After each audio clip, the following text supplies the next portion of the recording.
Hello, everybody. Whoa. I know. I've never seen this screen before. All these wild new overlays that have been... You've been keeping secrets. Yeah, I know. So I don't know where to look. Paul has been busy. I haven't even seen this before. This is Beej's Backlog. I am Beej, and this is my wife Heather, who's joining me yet again. We've been sick for a week. We also were at PAX for at least 3 weeks. It's a long PAX. Wait, it's 3 weeks? It's felt like it was friggin' forever.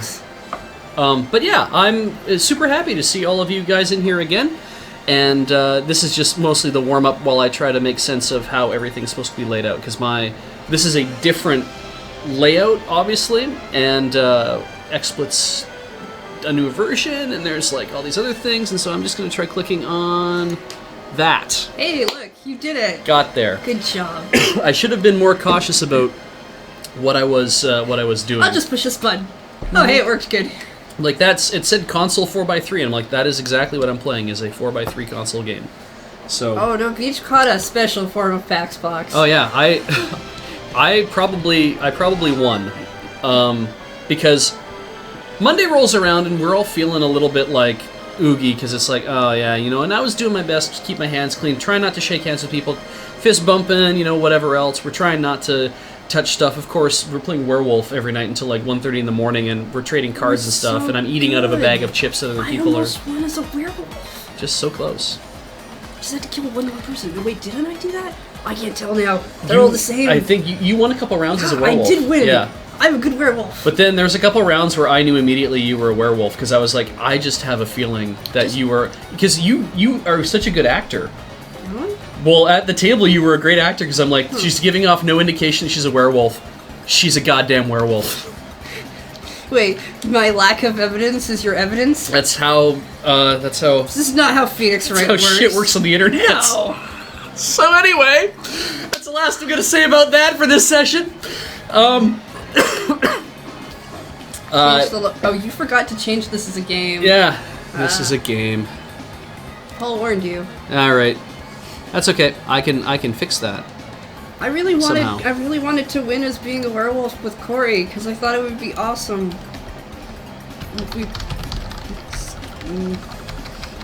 This is game, Beej. This is game. Werewolf is such a good game. I'd never played it before PAX. What the hell? I heard so much about it.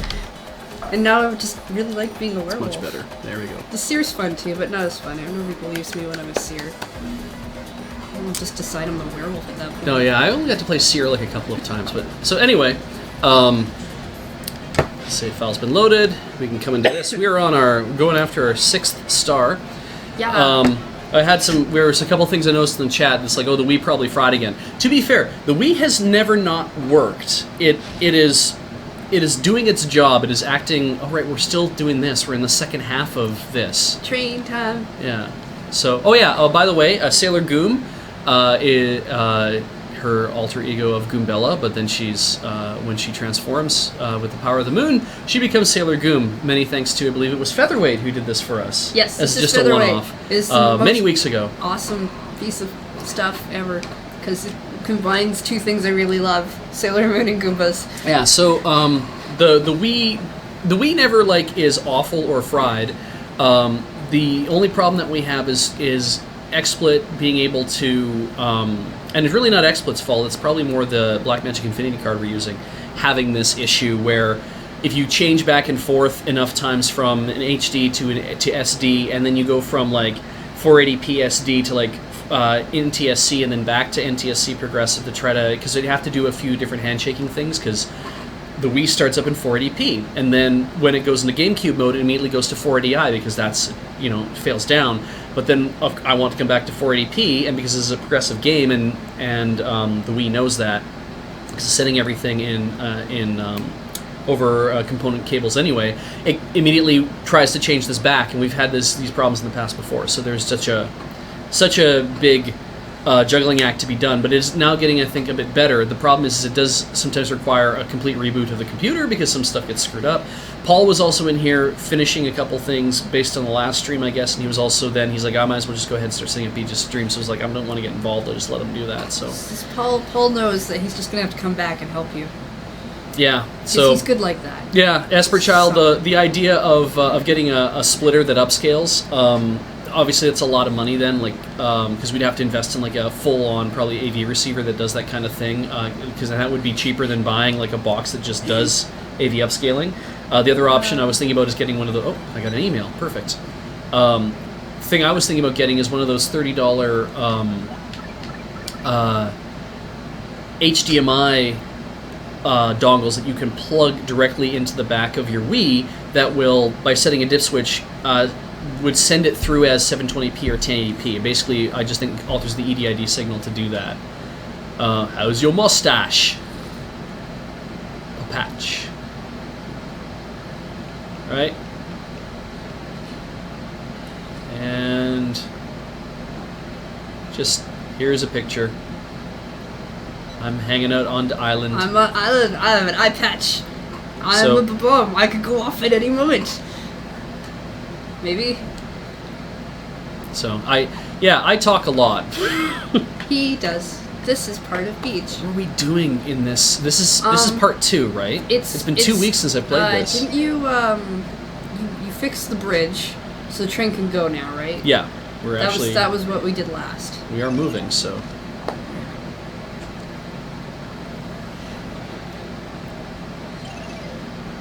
I actually had thought, as per Child mentions, SCART as a thing.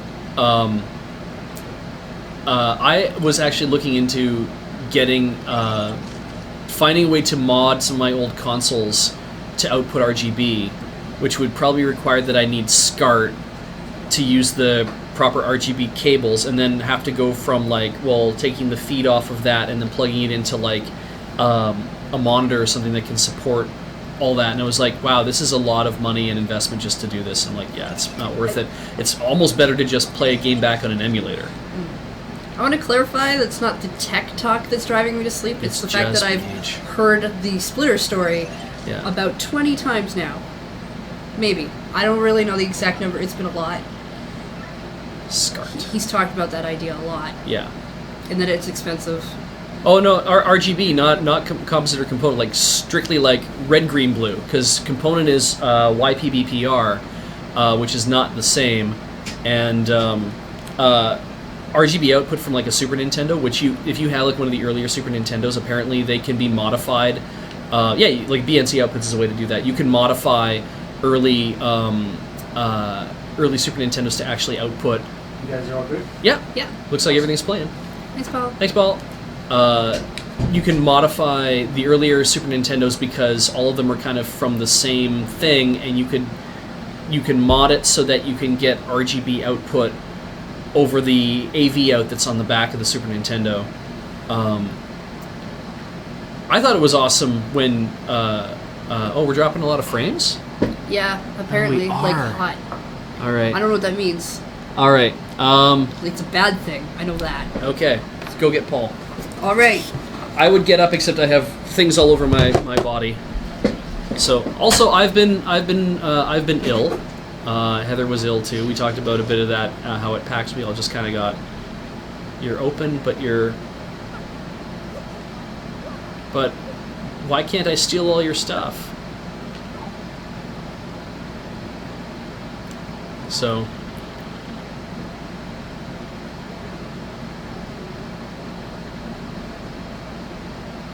All right.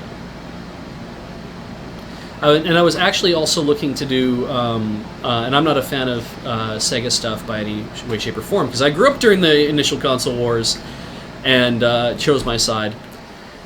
Excuse me. But, and have stuck with it through thick and thin. Whatever.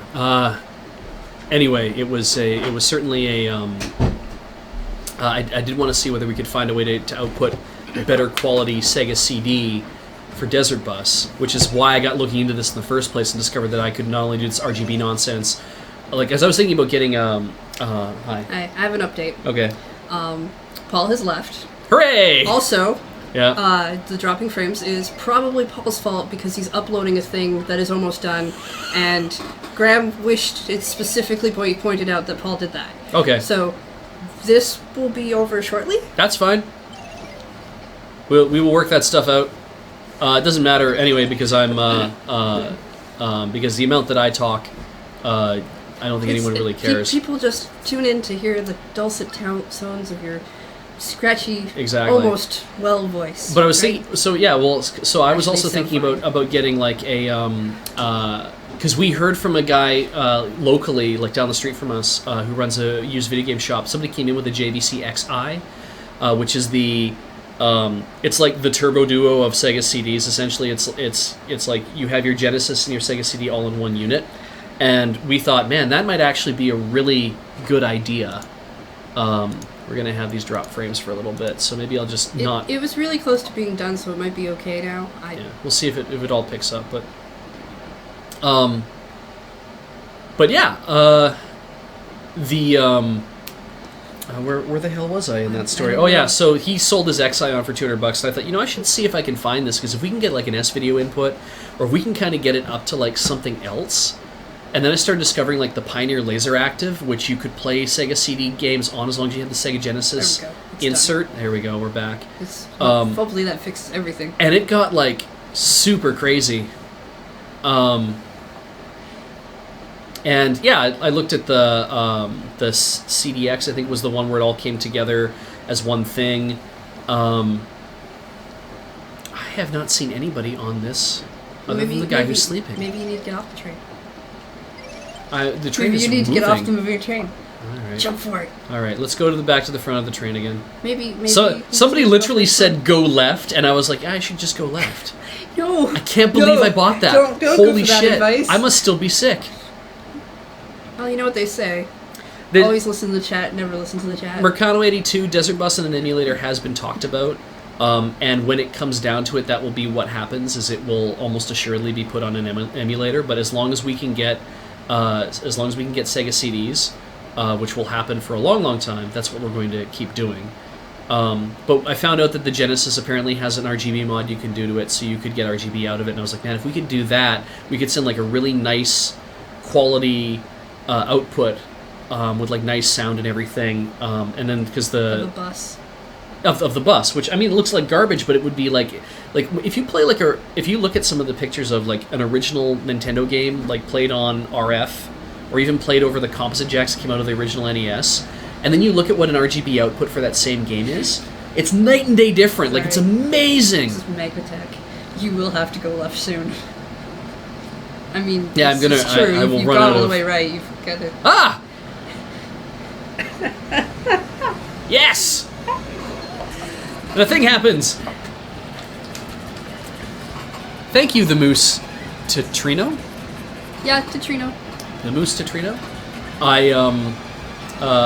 Oh, there are things in the station. Yeah, I just when I saw them, I'm like, I remember this is from the station. So, Bok, I've been pushing the idea of having multiple UPSs on site, and I don't know if we're gonna do that this year or not. I'm not in tech anymore, right? Like I'm talent. So I am a co-pilot. I'm not even an event manager this year. I'm actually I'm a co-pilot. So Beej doesn't have any responsibilities. Yeah, all I have to do is show up and entertain everybody. You know, he's Beej. So anyway, I have to keep driving the train. That seems really hard to talk like that. Yeah. So Memo's got a gift for you. Oh, really? This thing happened today. I'm going to click that to find out. Let's go check on the passengers. All right, goodbye. No! Well, I want to see this. It's the fact that she falls off, but this explosion. Oh, shit. Like, the explosion's That's great. Awful. But. Okay, they're there too. Right. Watch out for chairs that don't stay where they're supposed to. Hey, Alex. Hey, guys. Hey, Alex. How you doing? Pretty good. Hey, Beej, you want a Coke? No. Oh. No. Oh. No. Oh, yes! It does say Brendan. Ah! Enjoy, Heather. Mine now. Wait, no! Show the chat. Cameras. It's backwards. Of course it's backwards. But it says his real name. Oh. Oh, great. Thank you. You saw the bottle of Coke that Ian got me, right? Yeah, that thing's rad. Ian got me a bottle of Coke that said Hodor on it, which he had to fake with a label maker and some finding of the font. But when he handed it to me to look at, and I looked at it, I nearly shit because I was like, it looks real. It looks so real. Like I literally thought he found one that said Hodor, like it was some sort of special like Game of Thrones pack-in thing. I'm like, that's crazy. And then I thought, no wait, he just printed a whole custom label. That would make more sense. But how do you print a whole custom label? And he's like, no, I just printed it out on a little label maker he in the right typeface. He gave me a little label too, so I could put it on something else. Now I only have one, and I'm like, I don't know what to put it on. I'm going to agonize about what to put this thing on for ages. To be fair, we had Alex was originally coming up with these ideas about what to do, because I think James initially wanted to do the thing where we just buy Matt a Coke Zero with Matthew on it and pour it down the toilet, which is why I think Alex had to beat him to the punch and do the one with James, which is super good. And of course Matt got one, and then of course Andrew got one. Andrew's is so good. But yeah, I was I didn't think we would find a Brendan at all, and I was actually looking. I found a James and a Matthew. Leshrac said you can go to the Coke website store and put your name on it if you can't find it in the store. It's pretty rad. I didn't know that. I should check that out. I still really like my Hodor bottle. I still have it because I don't know why I don't want to drink it. It's like really special. Oh, welcome to the Gulp Cab. So, yeah, back to me being sick. All of us were flagging a little bit, but I don't think anyone was really getting sick. And then sick. And then on so sick. On like Monday of PAX, I had a something clearly was coming, and I just kind of felt down, and I was like, whatever. And then, but I was like, well, and I'll get some sleep and it'll be okay. But I mean, waking up every morning, my throat's just dry. So I finally, on the third day, realized, why don't I just turn the air conditioning off in the hotel, in the room, because the air conditioning was on every night. That's probably what's not helping. Still waking up dry every night, or dry every morning. And woke up Tuesday morning, and my eye was puffed shut. I hadn't had an eye infection like that for a long time. Special PAX box. All right, smorg.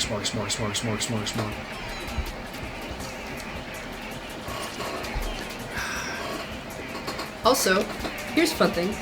Brendan. Yeah, this Beej does not like that name. Not even. Not even once. I can attest that I called him that once at like the very beginning when I barely knew him, and I didn't even know that was a thing. And his first response was, "Are you angry at me?" Yeah, are you mad at me? So, you can call him that if you want, but I wouldn't advise it. Not if you want him to like you. There we go. Not even I can get away with it. How horrible. Get there. Wait. Yeah, no. So yeah, because Beej also has to wear contacts in order to see. He can't wear glasses. That doesn't work. And he has an eye infection. Somebody literally can't see. Yeah. For a week. So, because I'm not putting my contact lenses in, and thus just getting conjunctivitis over and over again in my eyes. So it's like, nope, I put them both in like cleaning solution, like disinfectant, and just left them there for a few days. Came home blind. Blind. I could see. I can read my phone and all that kind of stuff, but I could not see a computer screen or whatever. And yeah. I work in a job where my job is to look at computer screens for 8 hours. So, I emailed work and said I am not coming in, and instead I went into a doctor and said to him, I conjunctivitis, and he's like, it's something. You've got an eye infection, definitely. He's like, how do you do on? He's like, do you have any allergies? I'm like, yes I do, and I gave all of them, and he's like, well, Keflax is a penicillin relative. Never had that? I'm like, I don't think so. He's like, well, what happens when you have penicillin? I said, I get hives. He's like, okay, well, if you get hives, then you take some antihistamines and you stop taking this, but I'm prescribing you Keflax, and I'm on it for like 7 days. So, and then have to read the story for it to make sense, but it's cute. Oh, shit. So essentially, there's that's a shirt so he wears, cute. and yeah. 3 little circles for us little girls, 1 big circle for Mommy, and a triangle for Daddy. Yeah. That is so good. So, anyway, so I have been on Keflax since Wednesday, and I've been doing great, and Heather's been sick because she didn't get any antibiotics because she didn't have an actual infection problem. I got a cold that just kicked the shit out of me for a week, and I couldn't leave the couch. So that was fun. I played a lot of Professor Layton versus Phoenix Wright, or Phoenix Wright versus Professor Layton. So that title P. Mavers, I can't wear glasses, period, because glasses cannot correct my prescription. I wear RGP, rigid gas permeable, Rose K contact lenses, which are very specialized. There's only a few places in North America that can make them, and so I kind of just have to suck it up.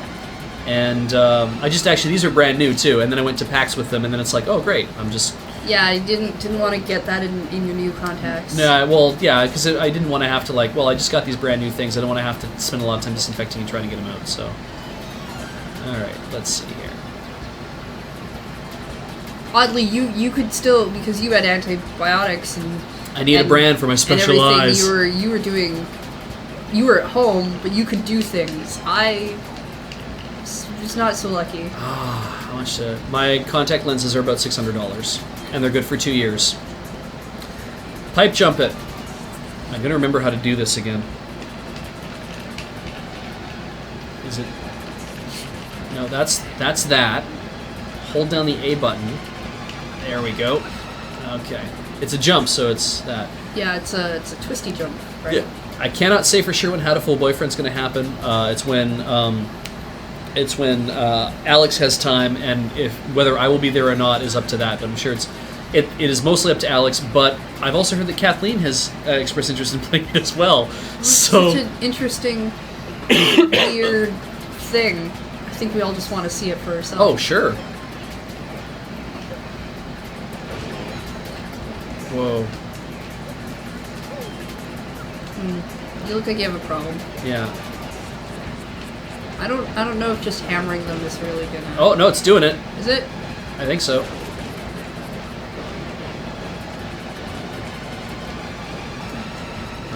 But it's not doing it fast enough. So I'll just kind of keep pushing. This doesn't seem like the right solution. 1-800-CONTACTS does not have my brand, unfortunately. Like I say, there's only a few labs that can make Rose K lenses, and I have to wear those because I have an eye thing called keratoconus. It is more common than you would think. Oh, right.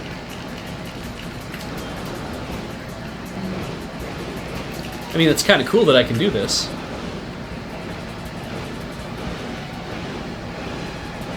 And Kinogami makes a nice... I have vision care through where I work, and I get $500 every 2 years, which is very nice because that means I'm putting that money down to spend that every so often.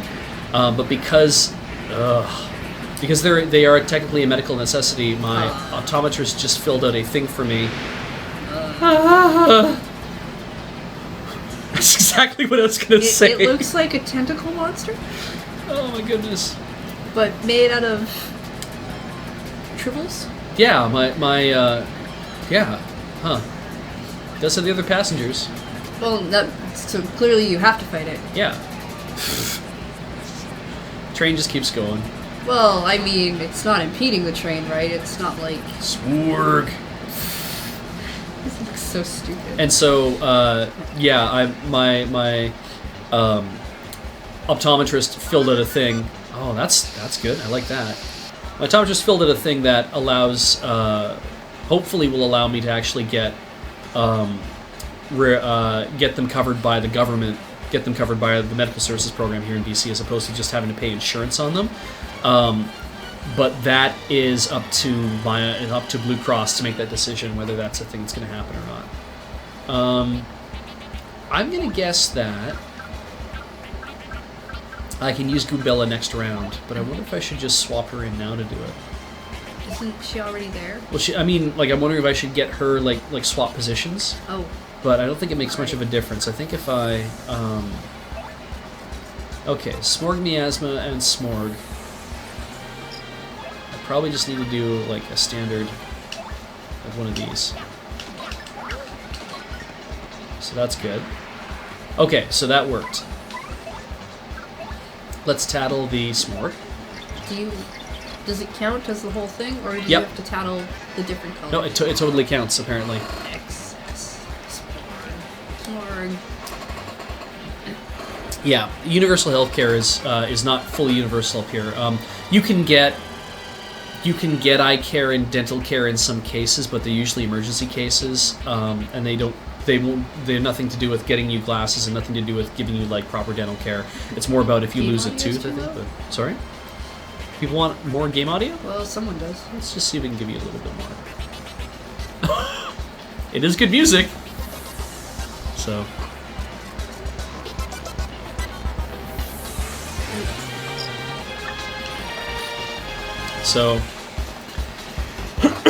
Excuse me. So I still have a bit of a cough, but I'm doing fine. Yeah. Yeah, you're doing okay. Yeah, you're the one who was getting your ass kicked. Yeah.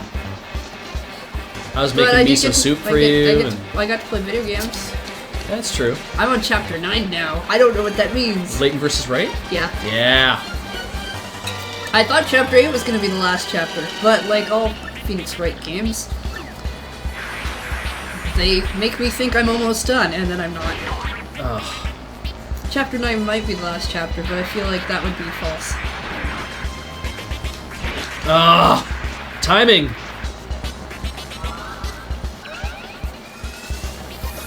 Also, when I started the game, I was like, I hope there's a sword fight in this game, and there was.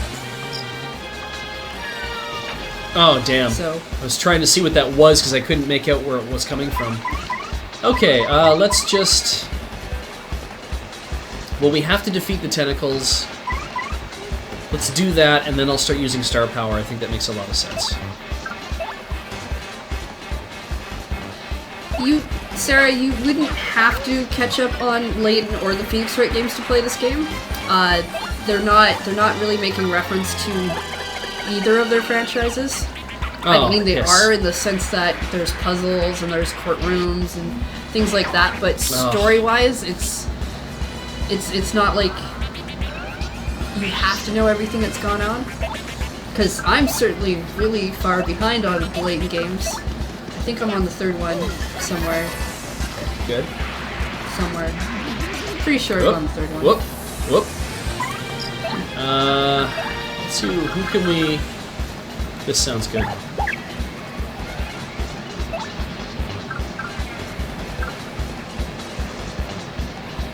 Massive Blast sounds good. Sword fighting is something that happened in a Leighton game where... Or was it the movie? No, I don't remember. But there's an animated scene where Leighton fights with a sword. He fights for the users. And that happens in this game too. He sword fights because he's an archaeologist.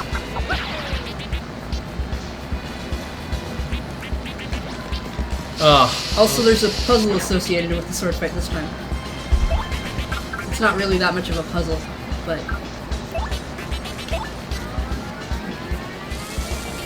Oh yeah, there was a Leighton movie. Yeah, it's a cartoon. We still need to watch the Phoenix Wright movie, the live-action thing of everything. The Leighton movie...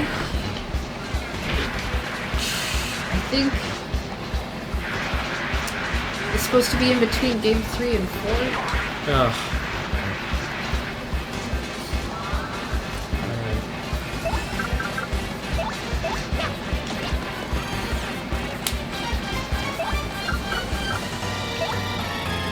Will they even reach? Yeah, there we go.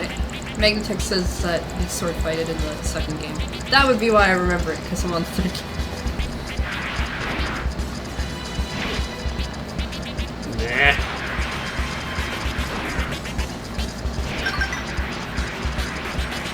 That was a one of those super dodges. Only did it once. Oh, and here's a spoiler. It's not really a spoiler. There's a puzzle where you get to yell objection.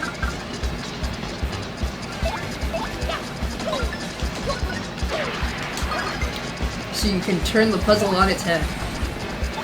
I think I want something else that's multi-person. Oh, there's live action Lupin? Yeah. Oh, wait, we knew about that. Yeah. I haven't watched that. Is that out yet? That's not out yet, is it? I'm not sure. Beej, how was PAX for you? PAX was pretty good. I had a pretty good time. PAX this year didn't really like doing anything. I don't. It didn't like light me up on fire or anything. I mean, the Smash Brothers booth was neat, but because it was all Smash Brothers and just like full of Smash Brothers, like people were freaking everywhere at the Nintendo booth. It's true. And because I was slightly disappointed by the Nintendo booth this year. I have such a I have such a narrow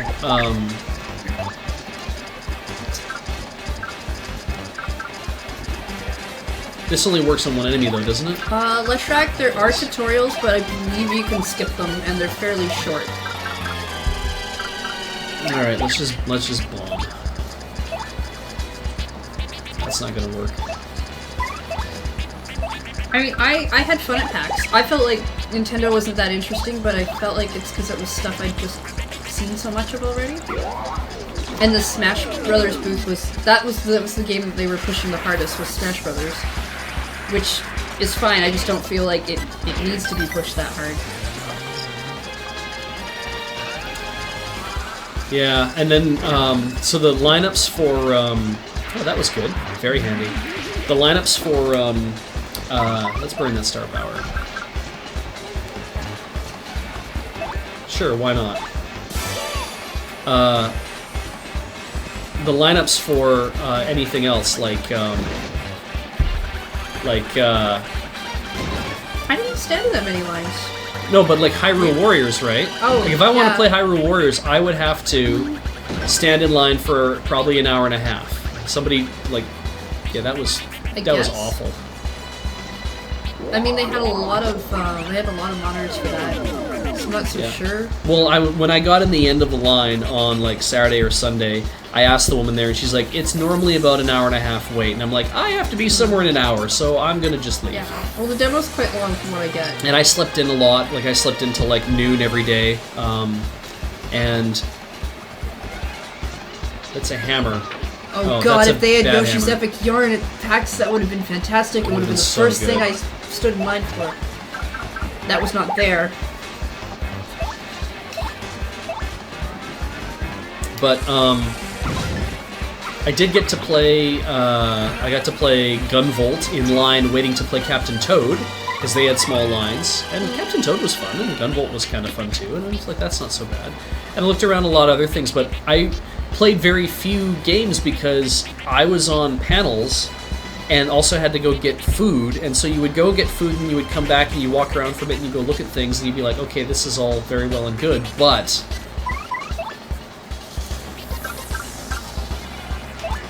I don't know, it just...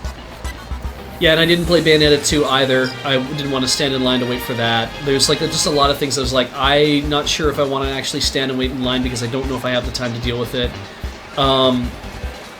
Every panel I went to I enjoyed. I only went to 3 panels that were my own, and then one which was something else, and it was because of Corey. I went to the D&D digital panel because Corey is working on Icewind Dale Enhanced Edition. So I went there to take in that. I got my Tiamat pin. Yeah, because I went to all of our panels. I went to all the leveling up panel, which was Tally, Andrew, I think Kathleen was on that, and got there. Emily, and that was pretty interesting.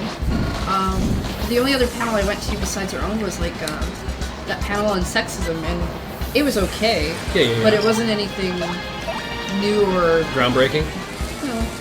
They had a lot of panels about different topics like that I would have been more interested in going to see like the Women in the Industry panel or something that was about other stuff than just. I think he wants to take you out on a date. Oh Jesus,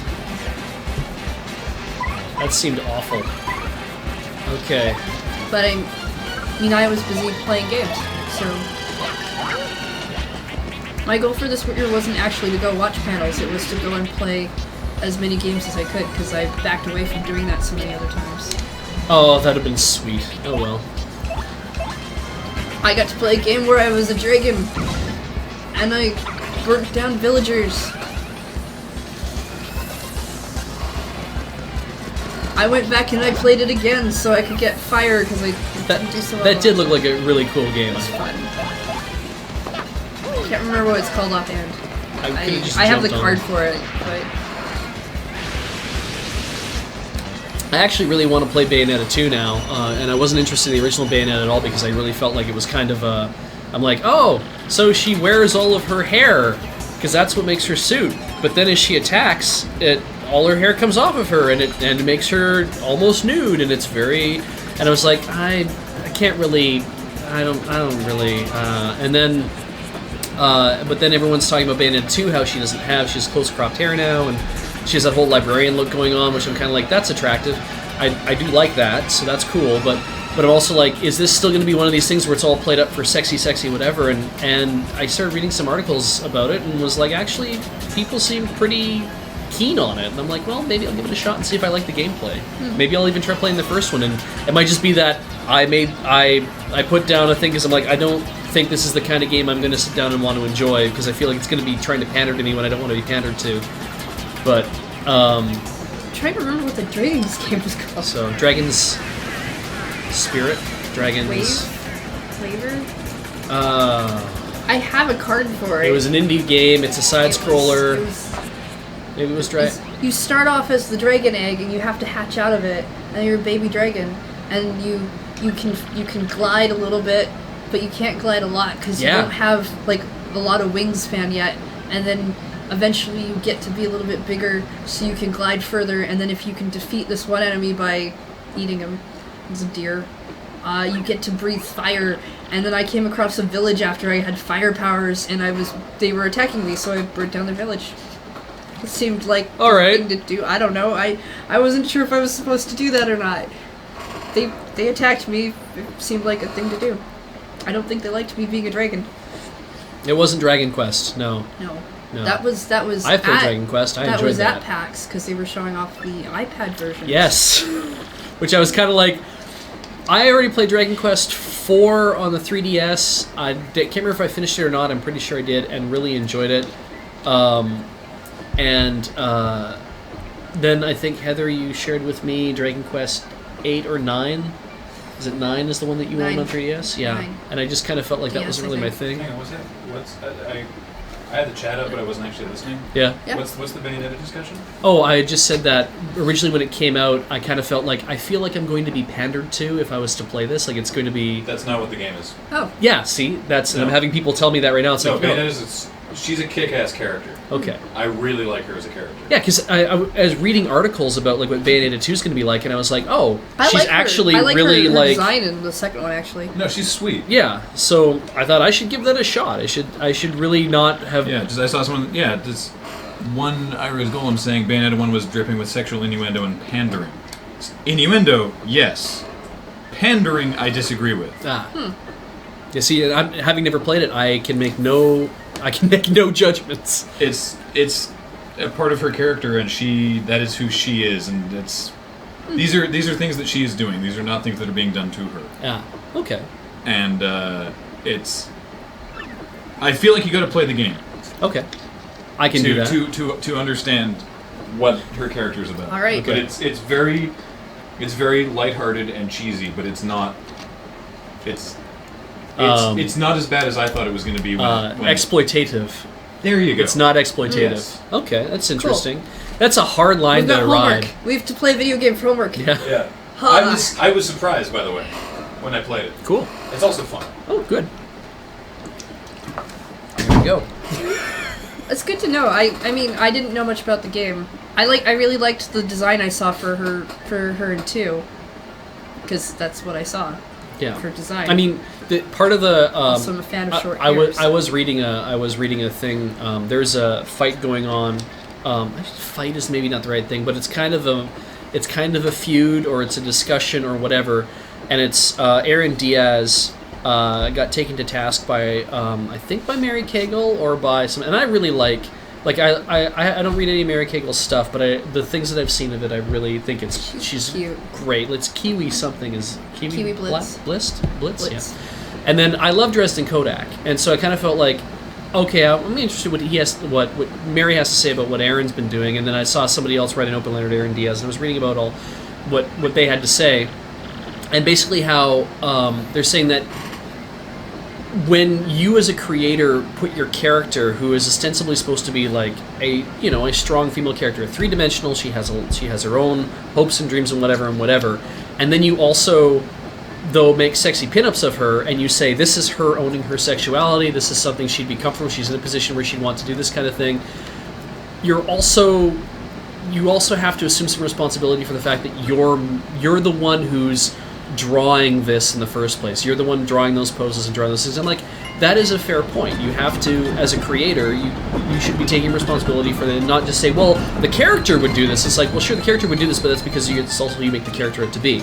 And their problem was less with the fact that he was doing that because they're like, we like, tits are good, hooray, but be cognizant of the fact of why you're doing that as well, saying that clearly Kim is drawn to be strong and drawn to have like a backstory and all these things, and she's an interesting character and all that, and also I'm drawing her sexy, and I'm drawing her this way because not only do I think that she looks good like this, but also because I think that she would be comfortable doing this kind of like posing in this kind of way. Do you follow Mary at all? I don't follow Mary at all. You should, because she tweets every now and then her Let's Speak English series that's, I think someone else pointed out in the chat. It's actually really good. And it's little shorts of things that her students come up and say to her. Yeah. Particularly words like boobs. Yeah.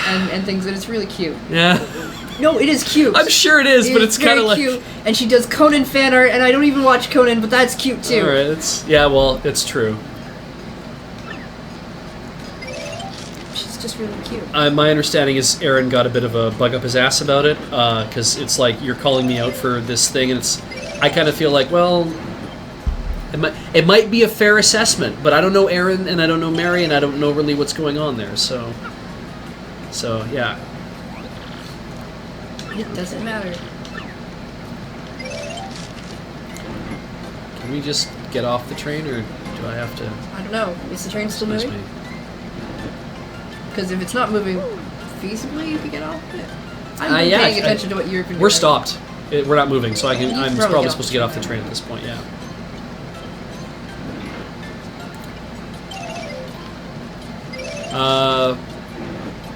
Poca MC0303. Mobile RPGs, like something on an iPhone or iPad, like clarify that. Or do you want something that's on like 3DS or whatever? Yeah, the fun part about I got to see the Dragon Quest games at PAX on the tablet, and I'm like, oh, it's your anniversary, releasing these on the tablet. But just when I looked at it and I was like, I know you are kind of, but I really like discrete buttons. Like there's something really nice about having a button that I don't have to, because I've played a lot of games on my iPhone that require, fake D-pad and shit, and it's not fun. I do have the card that does say what the name of that dragon game is. I will find it, I will tweet it, I'll bring it next week. I took flyers for like every game I thought might be interesting. And games I played. And buttons. So many buttons. See, the thing is, G-Dwarf says the comic itself isn't in any way sexist. I don't know anything about any other art Aaron might have done. Aaron's posted some great stuff about, he's like, these are some reimaginings of DC, and I think he even did Marvel. Like, it's like, here's how I would do Wonder Woman. from now. Here's how I would do the whole Justice League. Here's how I would do like some of these other characters from other series. And then he also did my favorite treatment of Legend of Zelda that I've seen in a long time as like a fan idea for a new game. And it's Zelda was that him? as the it's Clockwork something or other, and it's probably one of the best realizations of how you could make Zelda a playable character. You could gender swap the whole series. Well, not the whole series. You have Prince Link and Zelda is not a princess. She is just the hero of time in this case. And you give her a lot of the abilities, but you give her like a magic gauntlet that has like magics you can trade in and out of, which let you do different things of like divine versus twilight versus and they all have relation back to the three goddesses of Hyrule. Like, and I was like, it's a really good realization that also it takes that idea of how do we do this, and I mean, you could also make it a. You could argue that, well, because Zelda is a lady, she can't carry around a bow and arrow, or bow and arrow is what the ladies always get, right? It's like she can't have a hook shot, or she can't have whatever else. Like, oh, I'm sure there's room for her to have alternate equipment, but a lot of it is based on magic, and it's like, yeah, that's what women always seem to get is the magic for whatever reason. But still, it still made her into the hero, and it still gave her a sword. It still gave her like a lot of the autonomy of what goes on in that game. I'm like, I would love to play that. Also, don't forget female Link, official rejected art. Yeah, that was really cool. All right, here in Poshley Heights. Someone had said something about a Dragon Quest Musou game. Dragon Quest Warriors is out right now? No, Musou. Musou. PlayStation 4. I wanted to know the thoughts on that. I don't know what that means. Also don't play Dragon Quest. I bought 9 thinking, well, I've never played Dragon Quest, maybe I'll enjoy it. And then I watched you play it, and I was like, I don't think I'd enjoy it. I got Dragon Warrior with my Nintendo Power subscription, issue 20. That was the first I ever got. Not Warriors, okay. And oh god, playing Dragon Warrior, Dragon Quest 1 for the NES, just basically changed how I was interacting with games at that point. Because I considered, you play Super Mario Brothers and that, or Duck Hunt, World Class Track Meet. That's what we had for the NES. Or you play like Excite Bike, or you play all the other things. It's like, well, now I have this game that I have never seen a game like this before, and fell in love with JRPGs as a thing. But like simpler, like Dragon Warrior, Dragon Quest at the time, a much simpler JRPG. I would love to play Dragon Warrior 2 and 3. Yeah, and Dragon Quest 9 was a pain in the ass because I got all the way to the point where you could change jobs, and I'm like, F this game, I've had enough.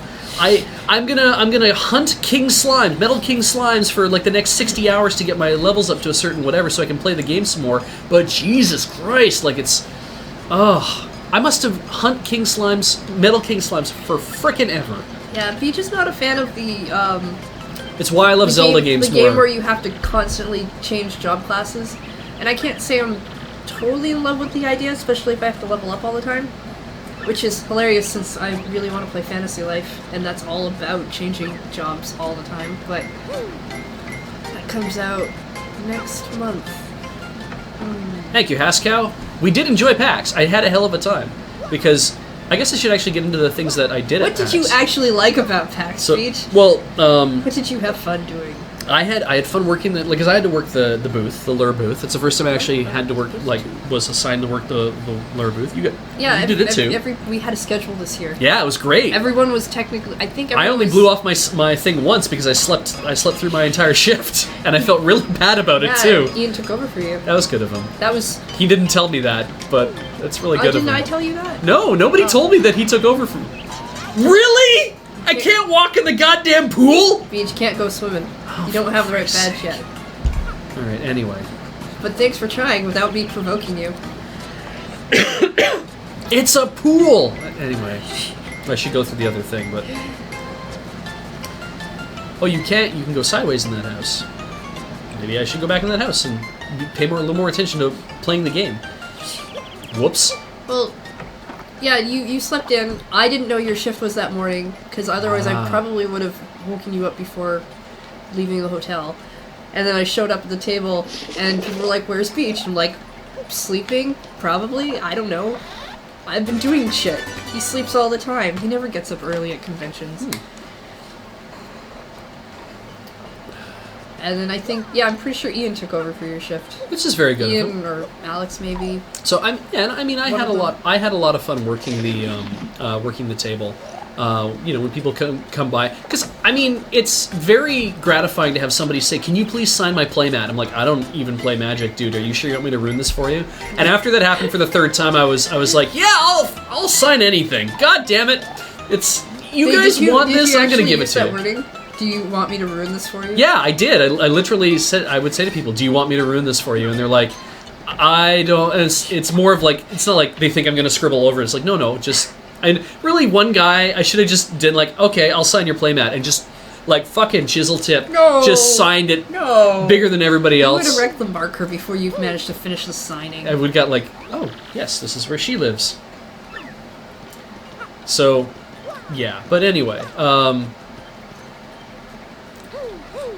yeah, Beej was working that table. He's working it hard. Working the table. It was fun though. I got to dress up in my outfit and do whatever. But I didn't really. I guess the only downside is that I didn't do a lot of the. I went and looked at all the booths that were of interest to me, and then a lot of booths that weren't of interest to me. I didn't go into a lot of the corners sometimes. Indie Mega booth was hopping, which was awesome. See, Rogue Master ran into you. Well, he ate a sandwich. Yeah. And you That was you! You brushed him off because you'd go work that table. Yes, that's right! I remember you now, Roadmaster! Like, "Hey, Beej," I'm like, "Hi, I gotta get to the shit," because I knew I was going to be very late. So, that's cool. But yeah, we're calling it Sailor Goom Roasted Gravy because Featherweight actually wrote that in below this. It says Sailor Goom out of shot. You can't see it because it's below there, but... walk in the hedge crack. Okay.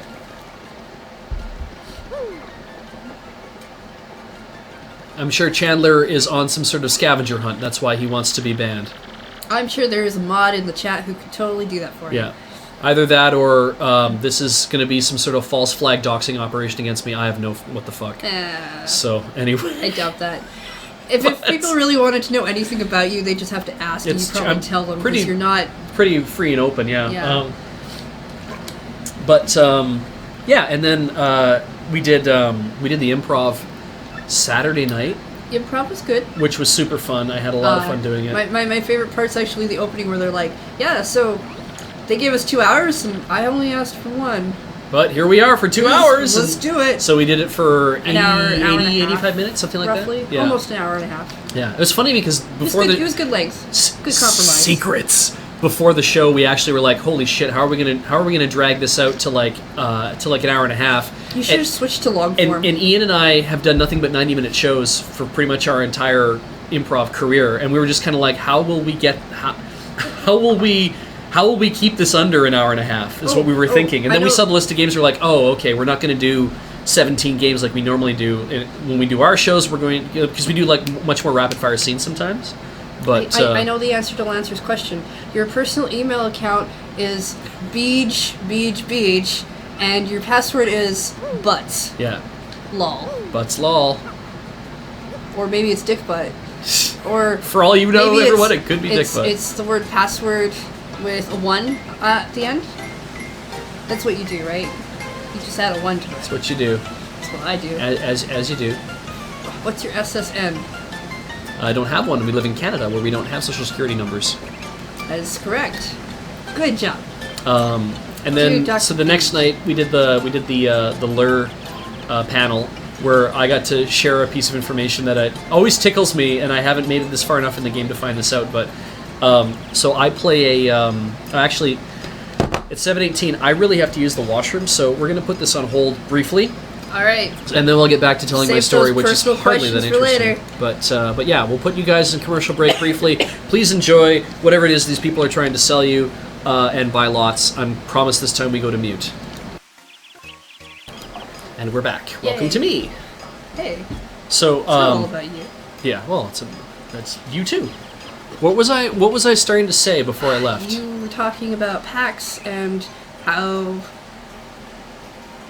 Oh, the learner panel, the story That- I got to tell, which was awesome, because somebody said, "Can you give us all your favorite D&D stories?" Which is Oh, right, yeah. It's a lovely question. It's so nice, but it is also one of those showstoppers where it's like this could take like an hour for everyone to get through all their stories. But Graham shared one. I'm pretty sure Jer shared one. But then I wanted to share one, and so you did share one, and I did. So, which is kind of nice. It's like we only had to do 3 because we kind of knew we have to get through these as fast as possible. you shared the short one. And so what I did is I said, I play in my campaign I was in on. Re-encount the entire answer to you. I'm not going to. I'm going to be very short. But Really? Roasted Gravy. We are Yeah. currently on the quest. We're in Poshley Heights on the quest for the 6th crystal star. This is the second half, I think, of what has to go on in Poshley Heights to get the 6th crystal star.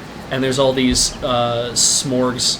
And there you are. Smorgs. So we're only halfway through. We haven't really gotten to like a big boss battle. We did like probably what is like a mini boss battle. But in any case, so what I did is when I played when I was playing my 4th edition campaign previously, I was playing a 3-foot-tall giant squirrel named Owen, and I owned a shop. I was a merchant. Nobody really knew that. Except me and the DM, because I hadn't really told everybody about all my backstory, and so I was playing a warlord character because I'm a support character whenever I play anything because it's easier than trying to attack things. It's better to just buff other people. And so I'm very near the end of the chapter. That's awesome. Thank you, Chronicle. Sure. Ha! I guess. Whatever. So, somebody will say I should totally get that. And so, in one of the in one of the things we did, we were in a tower. We went through a portal and came out into a dragon horde at the top of an open top of a tower, and we were walking down the stairs, and we had brought our horses with us because Ian doesn't have a horse; he had a riding lizard. And so we were all bringing them down the stairs. Horses don't like to walk downstairs to like the next area. And we realized we're like carry a horse. No, we didn't carry them. We were leading them down the. Oh. So we were leading them downstairs. They don't like to walk downstairs, but that's what you do. All right. And we were trying to get them down to the bottom so we could kind of continue on with the rest of it. But we're like, we have to get the hell out of this tower because we came out of the portal into a dragon's horde. We know we're boned. Like it's gonna end very badly. And it did. You all died. The end. The end. That's not what happened. And so what happened was is we're like, then. a dragon is going to show up and we're screwed. Dragon did show up. Other stuff happened very briefly. The dragon roared, and everyone had to do a fear check, or save against fear or whatever. And everyone rolled and failed, safe. Everyone in the party was now frozen, couldn't do anything, and only me. Yeah, Beej was the only one who could still move. He's a tiny squirrel against the giant dragon. And so everyone was like, Hilarious. okay, so now you have to do something and you have to save us. And I'm like, shut up, because you can't talk anyway, right? That's more because you didn't want people to talk, and we were treating talking as a free action, which is a terrible idea. Terrible idea. So, what happened was,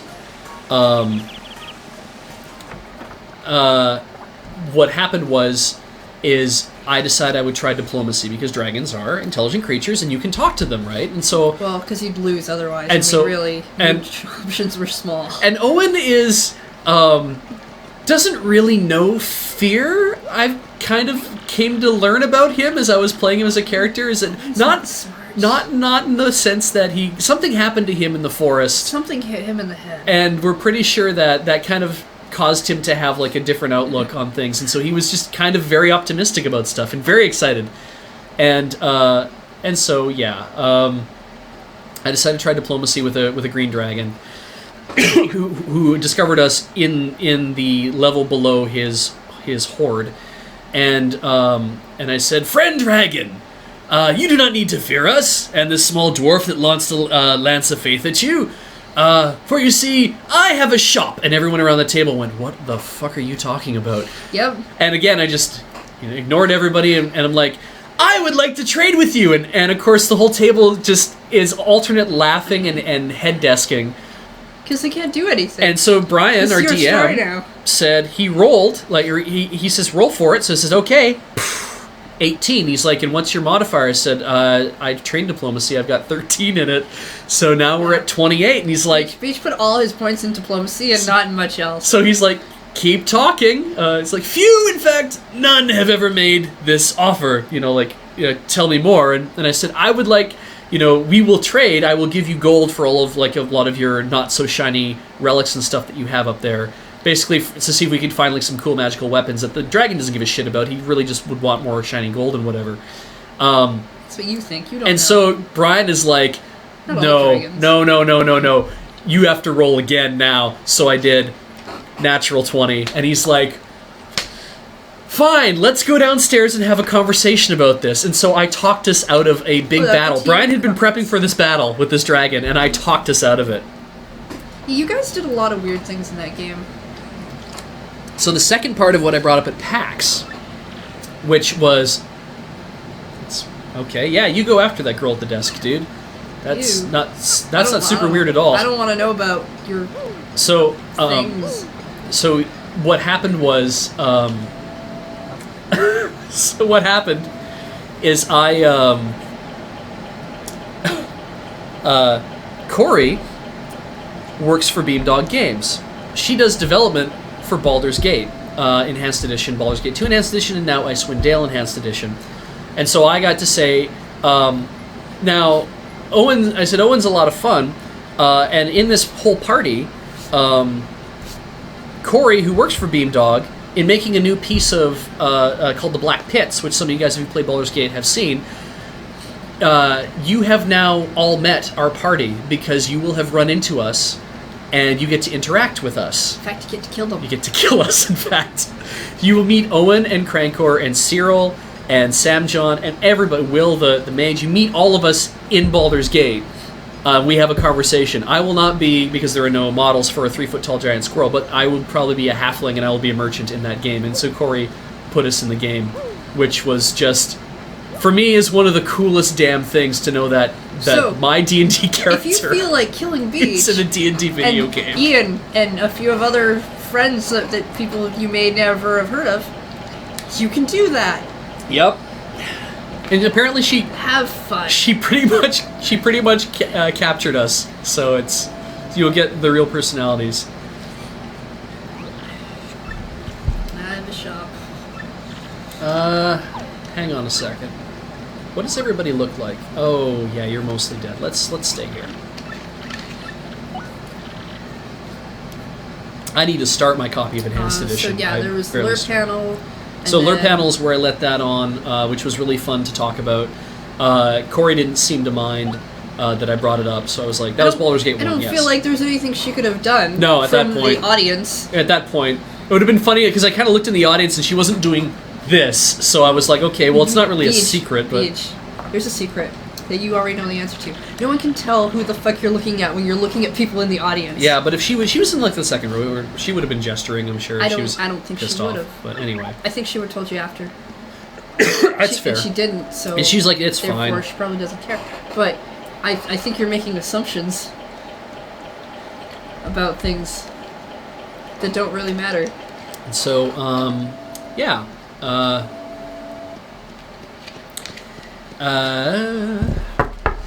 So Lure Panel was cool overall. People brought us gift bags, which was very cool. And they all had a bottle of Jones Blue Bubblegum Soda in it that had the 9 most recent... from Commodore Hustle? Yeah, for Commodore Hustle players in it, which is really on the bottle, so I have my face in a pop bottle, which is really kind of cool. I was so happy about that. We'll cut the label for that. Yeah, we'll keep that. After I drink the blue bubble gum. If I ever drink the blue bubble gum. You're on your own for that. So now, that's not a flavor I enjoy. I'm on a bottle of pop, and you're on a bottle of pop. Well, my username, sort of. Yeah. Hodor. Ooh. I get to eat. I mean, I actually haven't come across a Coke bottle that says Heather on it. I've looked, but Hodor was more interesting to me. Omurais! What was after the LERP panel? And then after the LERP panel was Late Night Late Dub Night Fight. Woo. Oh, that was wicked good. We found out, people asked, like, when is the Luricon Late Night Dub Fight going to make it up? It is coming to get... Mercado makes a good point. It could just be Blue Dyed Club Soda, and I haven't tried it yet, but... No, I'm pretty sure it says bubblegum flavored on the thing. Yeah, so, but I mean, they could have just opened the cap and dumped it out, It could be fucking Barbicide for all I care, the shit you use to clean combs. I mean, I don't know. But I'm sure it's going to be, like, you know...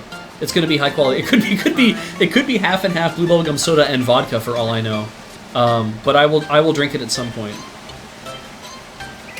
Late Night Dub Fight will eventually probably make it onto latenightdubfight.com. Yeah. Because Ian's been good with that. I think he's looking at trying to find a different place to put the video up on YouTube because he's been hit with a second... yeah, one of those takedown notices. Yeah. So he's been trying to find other places to host it. I don't know if that's had an impact on him uploading, or like maybe he's been sick. I haven't seen anything about that. I mean, it's only been a week. He's got to get time to get back into regular lives, and with Desert Bus coming up as well, and he's doing tech for that. People are busy, but I'm sure it'll get up on that website eventually. Yay! Pennington, right? Sure. If that's what you want to think. It's Professor Penguinton, thank you very much.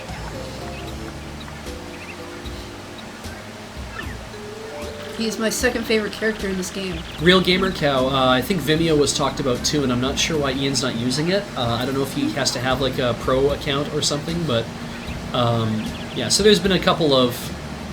Oh, can't wear hats. Okay, maybe it is already on Vimeo. I don't know. I haven't gone to watch it.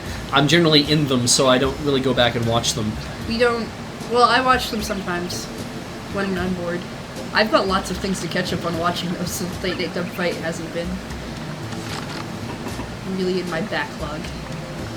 Night, Eldrazi. Good night. Anyone else out here I want to talk to? Hey. The Late Night Dub Fight was really good. We had to turn away like 50 people. Yeah, that roughly. Still stayed in the line, at least, because we were in a smaller theater this year. Yeah, it's so last year we were in Sphinx, which what was Sphinx this year? Last year was called Serpent, and hey, let's walk barefoot on the grass. I still have my shoes on. Anyway, Hey, you should go swimming. And Sphinx is about 900 I bet people. I bet if you go swimming in that fountain, you get a wish. I think the fountain's fine. Are you sure? I think the fountain is fine because I'm go swimming. I'm gonna go in the fountain. I'm totally gonna go in that. All right. Yeah, you go in that fountain. No, stop talking to me. It wasn't even that deep. You're the best.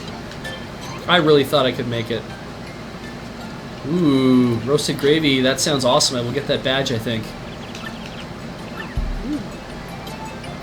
That penguin doesn't like cold places. Wasn't there one more panel after Late Night Dub Fight? No, that was it? That was our 3 panels we did. How was it for you? Yep. So I know that other things are going to fire off. We're going to get the rest of all the Late Night Dub Fights eventually, and they'll be making their way up. Ian is aware of that. I believe Graham is the one who has access to the one at Luricon, and they're going to work out how to get all that up at some point. So, Aw, thank you, Lord.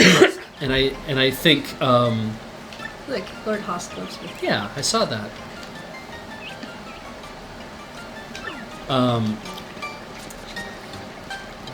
Ian hasn't. Sorry, as per child. Can't wait for Beej to jump in a puddle and it kills Mario.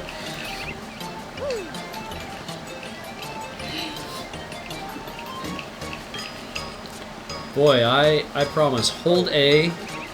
There we go. Go the other direction. Yeah. That's how it's done. You've got Shine Sprite. It is so shiny.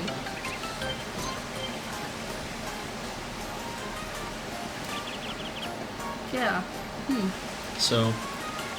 I did shift at the booth too. I did the clothing shift. on Monday. Yeah. I did one shift, because that's what I was scheduled for. And I signed no playmats, but I did sign a DVD of stuff that I'm not in. It was great. And I gave out lots of pins. I think I gave out almost all of my scissor pins, except for 3? I think I still have 3 left. That's good. So, I'll have to figure out what to do with those. Okay, so there is a badge in the museum. I am now aware of it. I will try to keep an eye out for it.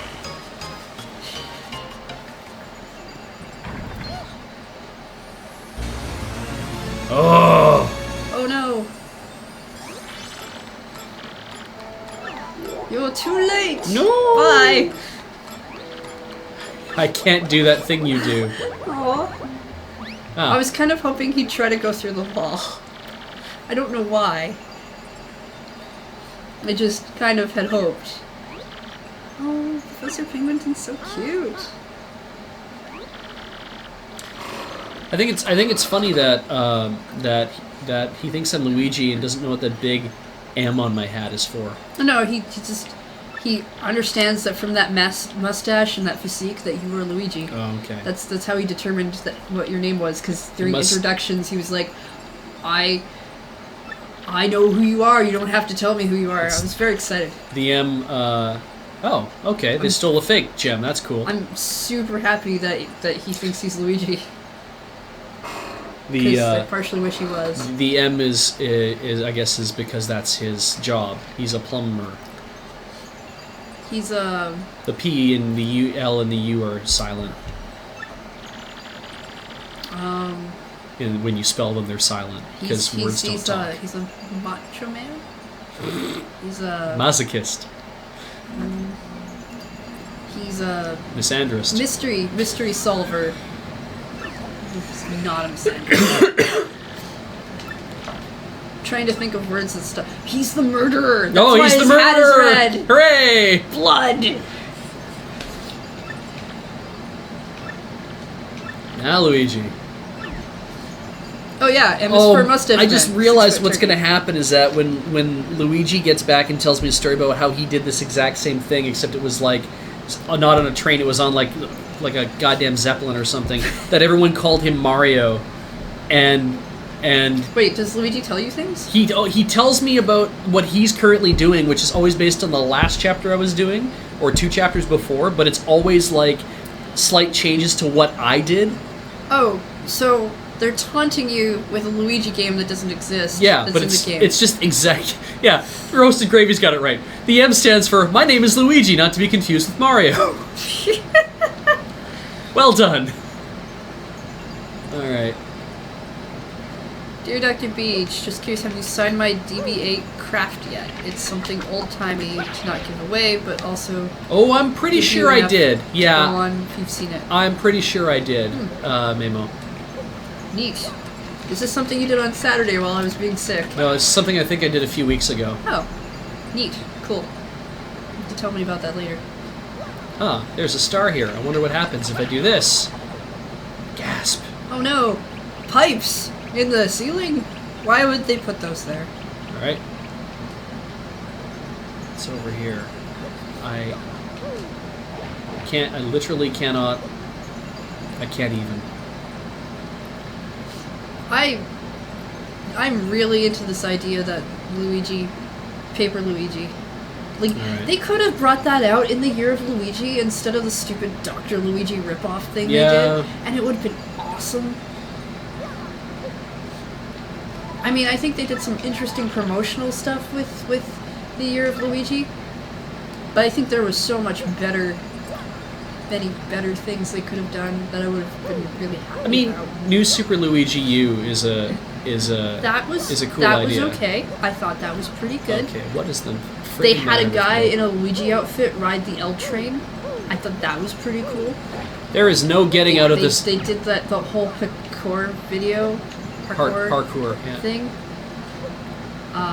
But they didn't exactly bring out games that would have been awesome. I mean, there was Luigi's Mansion and that, but they could have done more. They could have really been awesome, and they weren't. I can't get out a window. Piss! No windows for you. Maybe you should try Mac. That's all we have at the house now.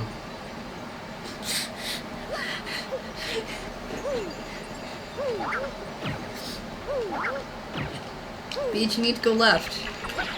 He's trying. I guess I'll go up to the switch. No, I can't do that because I won't be able to go up to next level. They next leveled me. Oh no.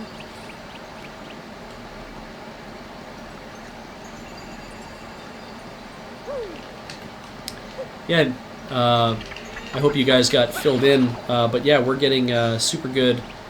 We're getting super good chat lag now. Such a weird thing to say, but super good chat lag. Super good chat lag.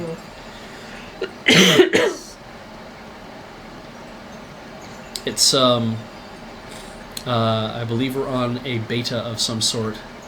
We're on a beta for. I mean, it's positive for us to have this kind of.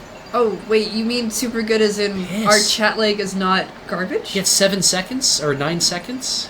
Isn't? Oh. Yeah. Were you not aware of this? No, I was aware of it. I just didn't know it was on yet. Yeah, no, it got turned on. It is one of those things where it's like only a few people are getting to use this at the moment. I think because it's because it is very much a beta feature, which means the whole fucking system could crash any minute now. I was confused by your super good chat lag. As in that sounded like a negative. It should. And I'm gonna drink this pop now. Drink that pop. Yeah. It's got your name on it. I'm drinking it. Pulled his weight as in was talking to the lead video engineer. Tastes like Coke. I mean, there are people at Twitch who are fans of what we do. I believe. I don't know if that's Loading Ready Run in specific. Or why not? If it's, we've got fans everywhere. I like to think that's the case, but I also like to think Mafia. That it's most likely also Desert Bus, because Desert Bus is a huge thing. That is more likely. And what a major it's funny because Desert Bus would never be like as big as like 1 million people coming online to watch like Dota or something like that, right? But it's Don't worry, Esper Chad. We only had the 8+ minute lag that one time when Beej put the slider up to about 10 minutes without noticing. In my defense, that was super funny. Sure. For you. Yep. After you realized. Oh, neat. It's like it's a mirror, but it's not. Oh, but I can't jump into it like I could in Mario 64. That's... You're not playing Mario 64.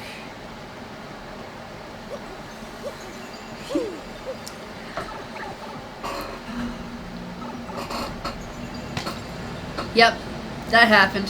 That is super cool. Mario through the looking glass. I don't know why I didn't see that coming, but that is super cool. So, you gonna follow the white rabbit? Yep. Whoa. This is part of the game where I would probably run away. I mean, that doesn't seem like a great idea. No, we'll get there. Yeah. Mamo, I'm not sure it was actually Fugi that got us that wicked deal, though I could probably, see him contributing to it. Don't know. Don't know. Don't know. I do know that Graham had conversations with people who work for... Yeah, he does work for Twitch. Fugi works for Twitch. Maybe, but... not really partial to the background details of these things. Dark Boo. Beej just makes the funny and I hang out. Graham got me a cool shirt. Rather, Graham got himself a cool shirt and he gave it to me. He got a shirt, he gave it to you, and... Should save that for... You want to get it, or just surprise them with it later? I feel like people should see it when it actually happens. It's a shame thing. It's a fair idea. But, I mean, if you want, I could go get it. It's not that shameful to wear that shirt. It's not shameful. It's just kind of like, it's the extra shirt just in case. I mean, I can go get it. Don't turn invisible. If chat wants to see it, they can yell at me, I'll go get it.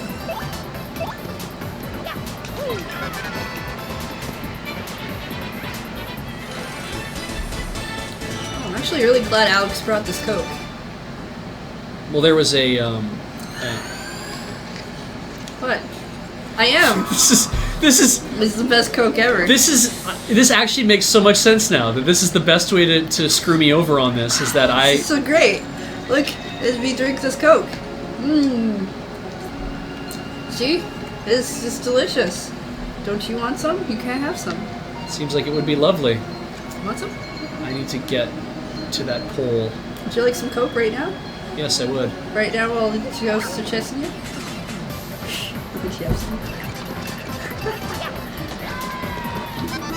I'll piss. Alright, I'm seeing good. some people want. I'm gonna go grab the shirt. It's not that big of a deal.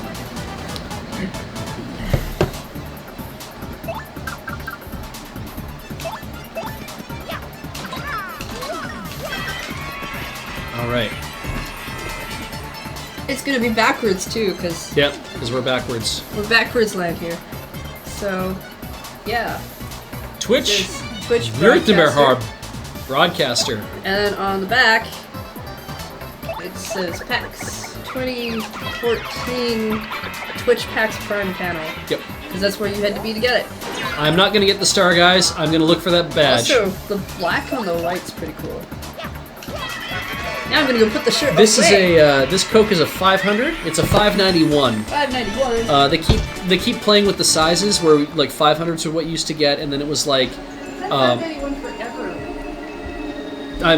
I'm going back years. Oh, you would. You're an old man. The badge is right in front of me.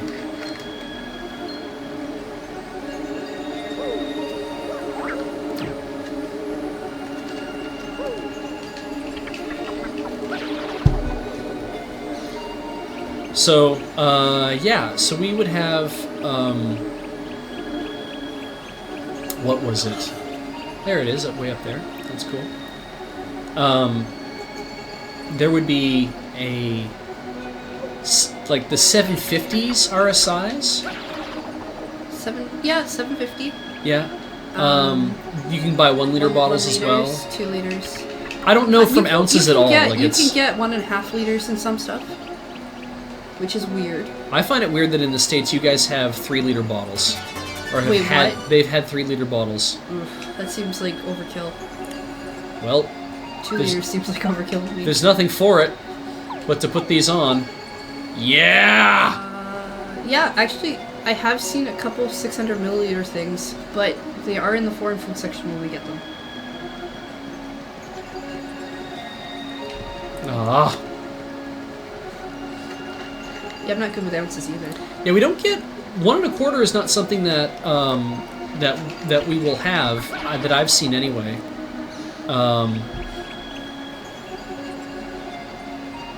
Ones and twos we get. Oh yeah, no 710. 710? Yeah, not 750. It's 710. No, that's true. Yeah, that's what we'll see. So 750 makes more sense, which is why we think it's 750. because it's 3/4, but it's not. Here is just fucking annoying. See, now all I can do is whenever I think of pop bottles and America, is that I always end up thinking of this dildo I saw online. Okay. Yep. All right. What else do we want to talk about now?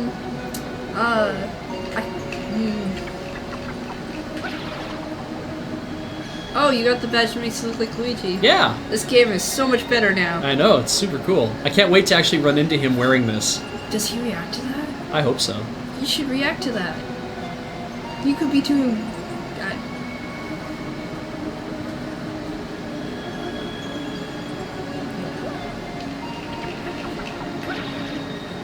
3 liters, I seem to remember being very popular like maybe a decade or so ago. Probably like during the 90s, so... I'm not explicitly collecting dildos. No, are you or are you not? I need to know. I'm not collecting dildos. Okay. It was one online called the Great American Challenge. Oh, that thing. Yeah, and it's super funny because for sizing purposes, if you Google it, you'll see what I mean. But for sizing purposes, they stand it up next to a 2 liter bottle, a 2 liter bottle of pop. Not really a 2 liter bottle of anything, but a 2 liter bottle of pop, and So whenever I think of America and pop and 2-liter bottles, it's the first thing that comes to mind.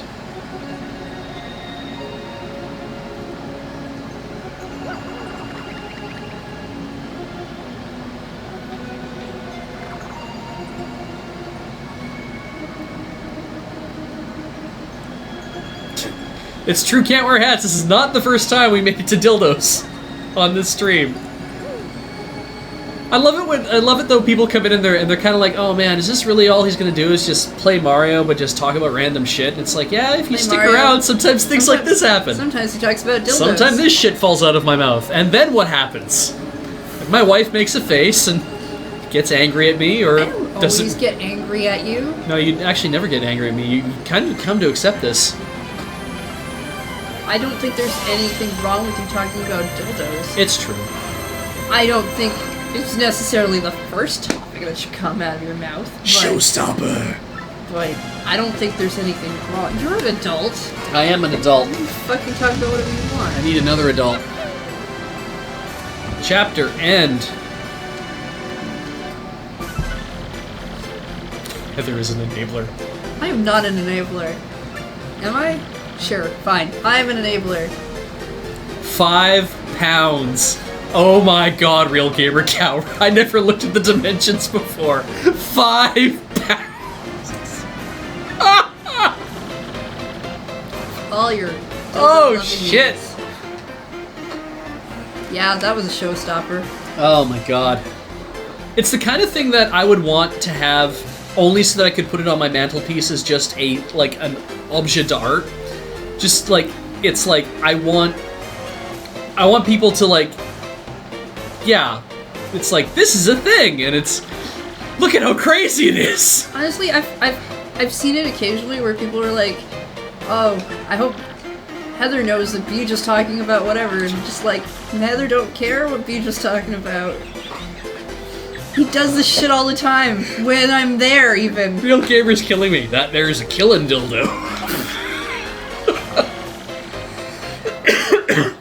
It is almost as heavy as my keyboard. Oh my god. Wait, your keyboard's 5 pounds? 8 pounds. Arclight, 5-pound dildo is the name of my Nickelback cover band. I hope none of you didn't want me to read these things out loud on the air, because you're putting them up on here anyway. Yeah. They know how the internet works. Okay. I'm assuming. So I got my Luigi badge, which is lovely. I got all these purple guys I could fight, which seems like a lot of fun, really, but... How badly do I need to get... I'm 40 in, I don't really need to get up to... Unless he's talking about you, Heather. Have you been talking about me when I'm not around? Sometimes. Is it nice things? Yes. Cool. I rarely say any... I don't think I ever say anything negative about you to anyone ever. Things to say about me? I don't ever complain about you to things. Oh, hey, I just got put back in the channel. I fell out. So there you go. Beej has no complaints about me. I missed who said that, but yes, it is an IBM Model M. Actually, I own 2 Model M's. They have steel plates. It's the funny thing, and what I remember reading about the IBM Model M is that it is... Oh, here we go. Oh no! Oh no!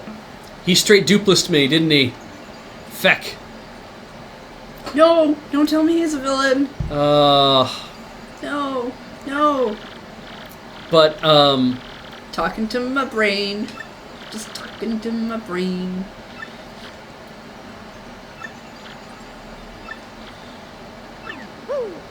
Okay. See ya. Alright. I don't want him to be a bad guy. I like the penguin. Let's just talk to him again. But apparently they made it because when they... Okay. When I read that in a bad voice. I will miss you when you're gone. Luigi. The Model M was originally made as a response to the fact that IBM also created that awful PC Junior chiclet keyboard. And this is like, we talk about chiclets today, like you might have had like Apple's wireless keyboard is, kind of a chiclet keyboard, the scissor switches and whatever, and everyone thinks, oh, it's a chiclet keyboard, right? Whatever. But getting beyond that, This was literally an awful keyboard to type on. The keys I don't think were large enough, like all that kind of stuff. I never typed on a PC Junior keyboard ever, but they made this thing and it was awful. Well, they gave it a dumb name. Well, with the PC Junior was the name of the thing, right? So Sounds awful. So anyway, they so what happened was Is this Princess Peach? I might be.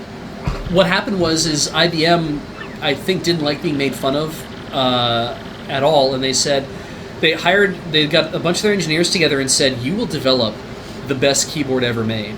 That is, we don't give a shit what goes into this, but you will make the finest keyboard for people to type on." Which is where buckling springs came into play and all this kind of stuff. And yeah, as somebody said, I don't know if I have the one that has the rivulets that allows the water to drain out of it or not. But I think all of them have the sealed keycaps that have the letter keycaps put over top of them. So I think mine's the same way, and it allows. I think they'll allow the water to run out. But I have one that is like it is literally says copyright 1984 on the back. Hesho on Mexico. It's a Modulo M. It is a Mexican one, and then I have another one as well. But yeah, they are super rad because they just sunk a ton of time and effort into making them, and then they got sold to, or they got that division got spun out into Lexmark because IBM made a subsidiary called Lexmark, and they spun all their hardware off into, or a lot of their hardware, accessory hardware off into Lexmark, and then when that got spun off again to like stuff was getting sold off to Lenovo. I seem to remember the engineers who were still working on making Model M keyboards and all those really nice keyboards. They said, "Can we just spin ourselves off and take the engineering and the patents with us? Like, just buy them from you?" And IBM was like, "Sure, why not?" And of course, these crazy guys were like, "Yes!" And they set up Unicomp, and if you go to, as you saw in the chat come through here, pckeyboard.com, I believe that is a direct link to Unicomp's website, and they're the last remaining buckling spring manufacturer in the friggin' world, and they're basically they are Model M keyboards. They're just now have USB. Oh, you got me the nicest thing, Heather. I have SDL Model M's. You play. I have SDL Model M's, which means they use a serial data link connector on the end. And there's a guy on eBay that makes custom SDL to USB cables. They're $30. And Heather got me one for Christmas one year, which was like, it's because I got her like a game or whatever, and from her I get, like, I unwrap this and it's like, it's a little clear plastic bag with a little coiled up black cable, but I was like, yes! And it's not that exciting as a gift when you see it because it's just a black cable, but when you know what it is, it's so good. Made you happy. I was so pleased. And so I have that cable at home, like labeled in like a plastic container because I'm not using my keyboard at home right now. I'm only using it at work. But maybe he's busy. I'm waiting for his phone call. You have Stockholm syndrome. I guess though it's the only person she gets to talk to. Yay! Here we go. Night roasted gravy. Everyone is going to get very different lag. Just so anyone's aware, I have absolutely no problem if you want to report your lag back in the chat though, so don't worry about that. But I have reached a conclusion. Oh God, is she self-aware? Oh. She kind of went ooh. A conclusion. She's worried. I have struggled with whether to obey orders or to speak to you. I cannot confirm what I should believe. Well, you should talk to me then. I'll tell you what you think. You sound weird. Whoa. Okay, cool. Text on our side. Don't question why. Just do it. Why ask why? Blood dry. No, you found shit. Tell me shit. Well, we need to know. Like, we already know that he's going to conquer the world. And he's going to release this demon and. Yeah, but apparently, she's probably virgin sacrifice or something. I don't know. That's what happens, right? Sure. That's it makes sense. the role that most girls play in games, right? Oh, yeah, also, if anybody wants... Whoa, we're being kept in the dark. Oh, they're doing that thing again. That thing that I hate about detective shows. Where they don't tell you the actual thing that's going on until the very end, and they reveal that one very specific piece of content that would have helped you actually. But it turned out that the guy was actually in love with the girl. Yeah. That was a terrible episode. Yeah, that's fine. I don't even have the slightest idea where I am. Not from you. I will tell you everything. My deepest, darkest fanfics. I can tell you all of them. No. I'm on the moon! Oh shit! I'm on the moon! You know what I think it'd be funny is that if he thinks he's on the moon, but we're actually not on the moon at all. You mean the one that hangs up in the sky? The one that you keep there with a thumbtack? I guess maybe they do. Maybe it's double-sided tape. That's correct. That's not believable. How am I supposed to escape from the moon? Do I get to wear an astronaut outfit? If you guys are getting 9 seconds, you're doing the best you can possibly do, I think. I think you're probably... Oh, she's concerned. She's in the moon base. Because she's awesome. So... She could be awesome. She's... I mean, yeah, so she's on the moon, and he wants her to be safe, and look, yeah, so he's the computer. Escape as quickly as possible. Ooh, escape!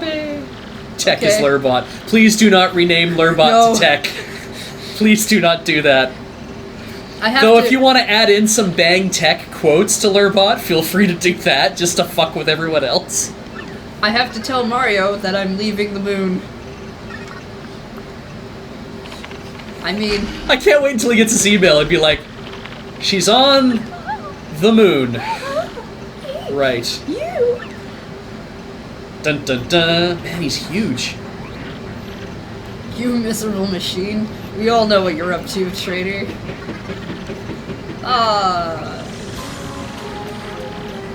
Wow. Really?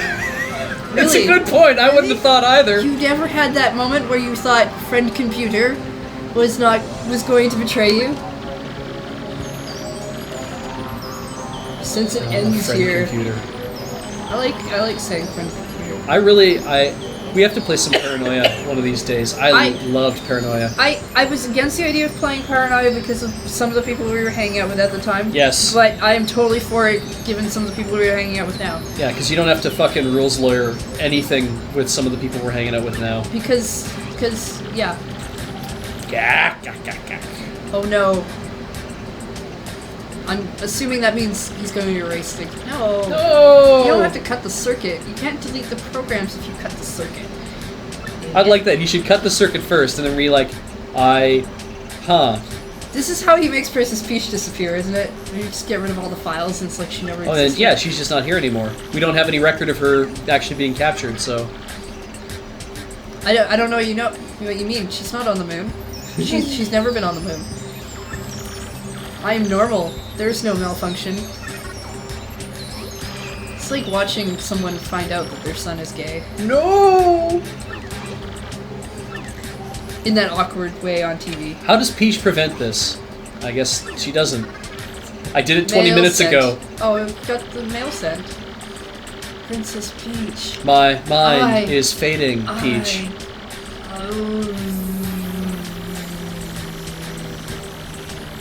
Yeah. Oh, he got there. Did he get there? He's still going. I thought it was going to be like, your dress. Okay, which one of those is the period that ends the statement? I can't read Morse code. Alright. Deletion complete.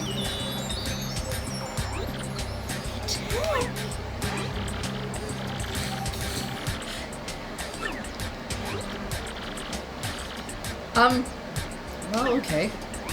Inhuman beast. I'm not sure he is human, so that could be accurate. I mean, it's fair that, you know, it is just a computer. Very important things. Things that involve... Yeah. Things that involve what? Perhaps standing in the middle of a witch's circle? Alright, so... Bowser section, maybe? The progress was saved.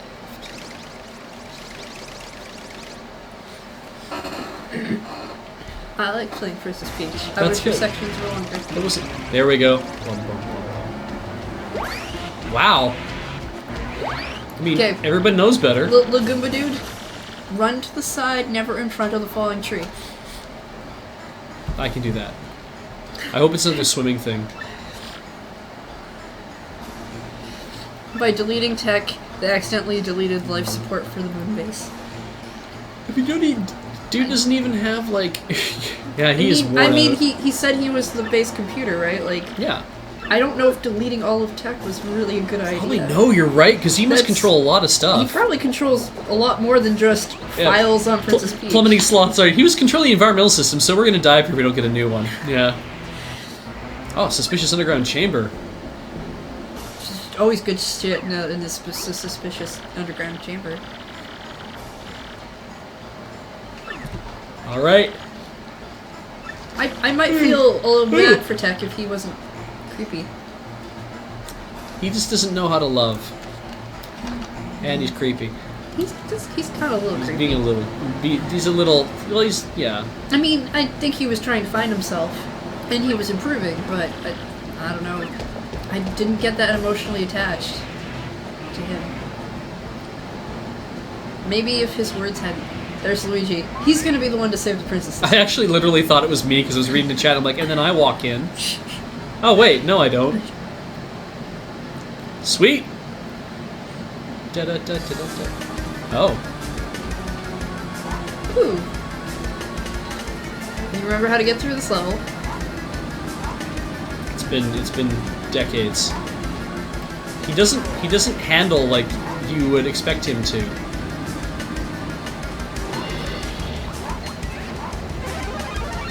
Yeah. Yep. Oh.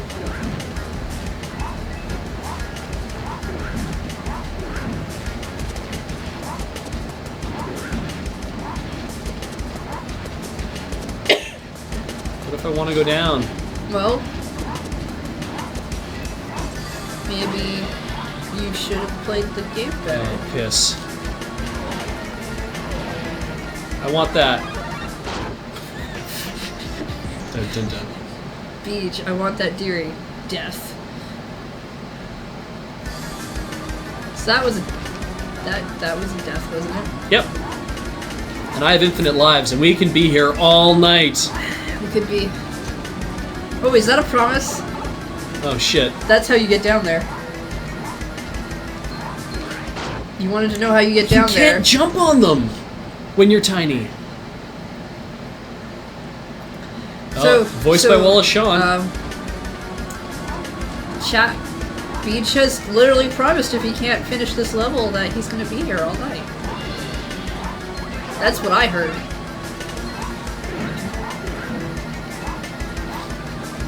So do I make myself tiny just to go down there? Sure, do it.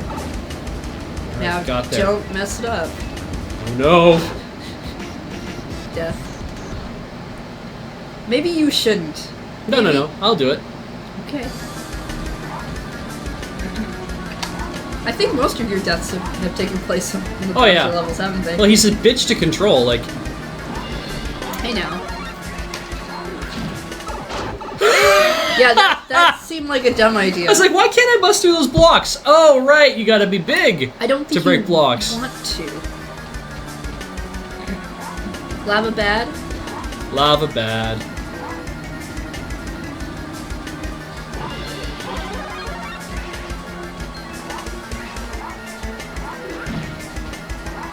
Alright, now make me small. You have to get smaller than that, though. Let's get small.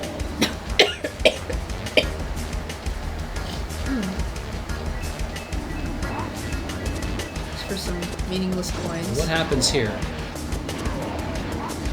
I feel like if you break that, you die by going into the lava. Just to get them coins. Yeah. I want to see how far I can get as Tiny Bowser actually now.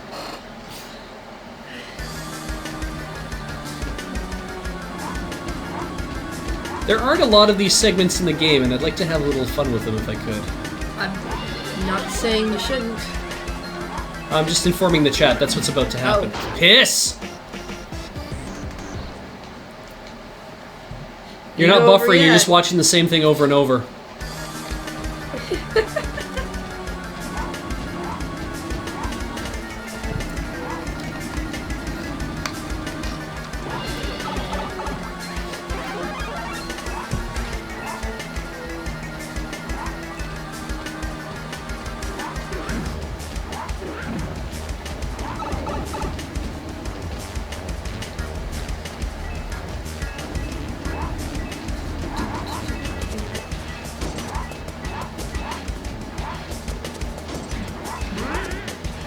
Ooh.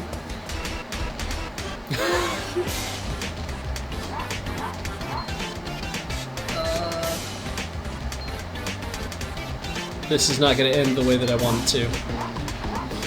You have this overwhelming desire to try and stomp him even though you're small, don't you? Like, I just need to jump on him. Yeah, that'll be even fine. Even though you clearly can't do that. I'm a little sad because I guess I could have just kept going, but... Hey! And then Beej died in the moon base. Heather was sad, but she got over it. I would hope so. God damn it, Beej. Quit dying so fast. Lerbot is having trouble keeping up. That's how you prevent your death. You overspam it with death.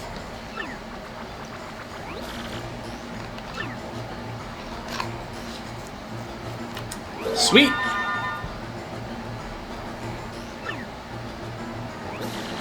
It was a little sad. And then I got over it. Where did... Ah! Har har har har. Punk weasel.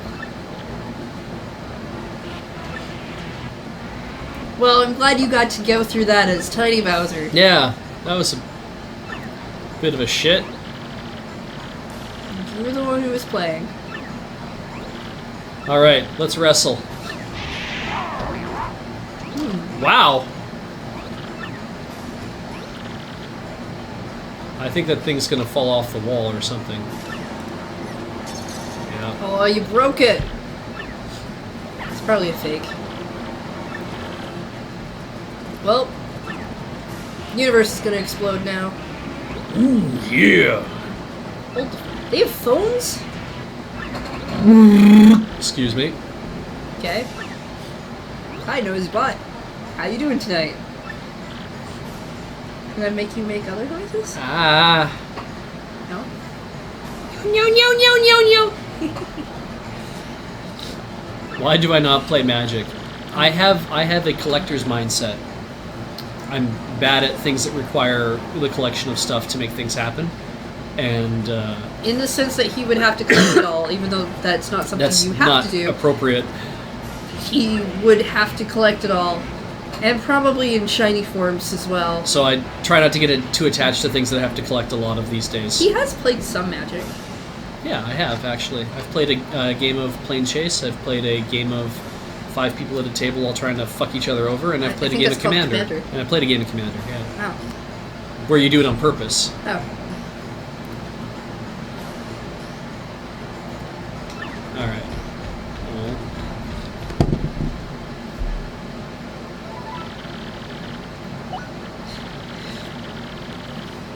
Only 19k cards, Beej. Oh, that's countable.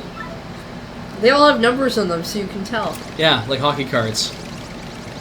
Still have all my hockey cards. I am, Don't care about Burger King and Tim Hortons. I ultimately don't really care about Doesn't Burger King change buying out anything. Tim Hortons because it ultimately is this... Tim Hortons will remain Tim Hortons regardless. Well, I don't go to Burger King. And I've Because haven't been to Burger King in terrible. years. I I'd don't like to go try it again. I don't go to Tim Hortons because... Yeah? There we go. Custom ringtone. But yeah. Oh, the older cards don't have any numbers on them. Yeah, that would be fun. So to be fair, I have only ever played 3 games of Magic in my lifetime, I'm sure. So I really do not like. For me to play that game, I would need to have someone wearing the Phases shirt sitting across from me. That's pretty doable now. I mean, a lot of people that have that. Yeah. I could get one and wear it.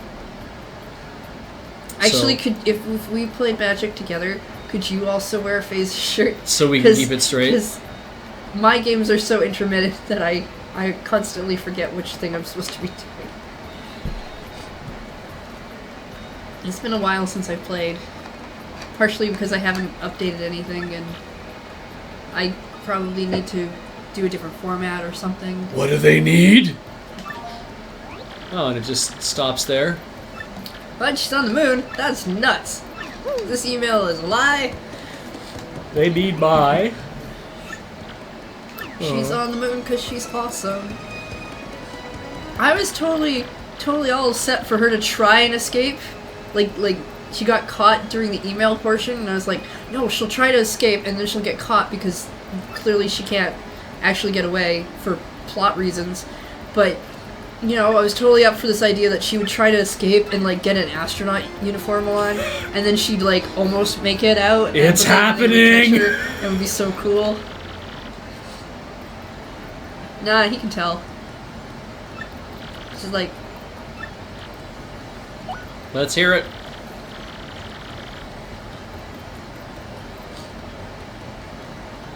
Yeah, it largely means nothing to me that Burger King is becoming a Canadian corporate citizen, because they've been here forever anyway, like franchised out and whatever. If they're moving their operations here and they think it makes better sense for them and whatever, yeah. Fine. I ultimately don't care one way or the other, because Tim Hortons is still around. When I want to go get a ham and Swiss, I can go get a ham and Swiss. I don't drink coffee anyway, so...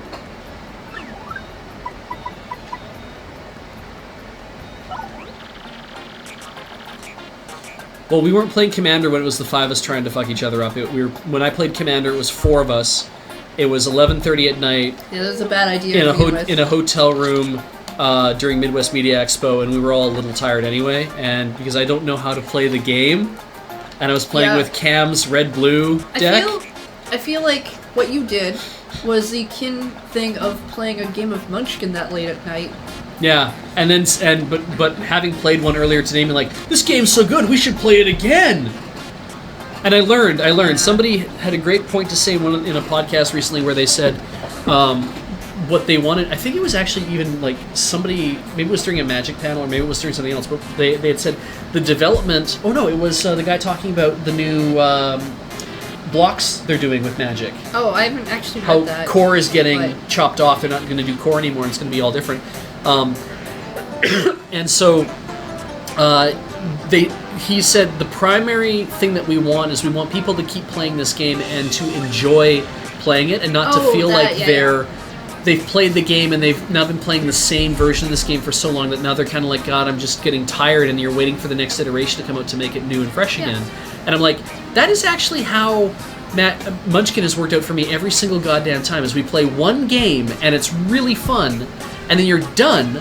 And somebody's like, well, this is good. We got like 2 hours left. Let's have another game. And so you're like, yeah, I'll be done in 45 minutes. That's the game that takes 3 hours. 3 to 4 hours. And everyone's mad at each other at the end. It's all the one where somebody has... Typically when we've played that second game, it's the one where someone starts doing something that's kind of broken. We don't really point it out because we're just like, oh, well, it's probably fine, because we're not thinking straight.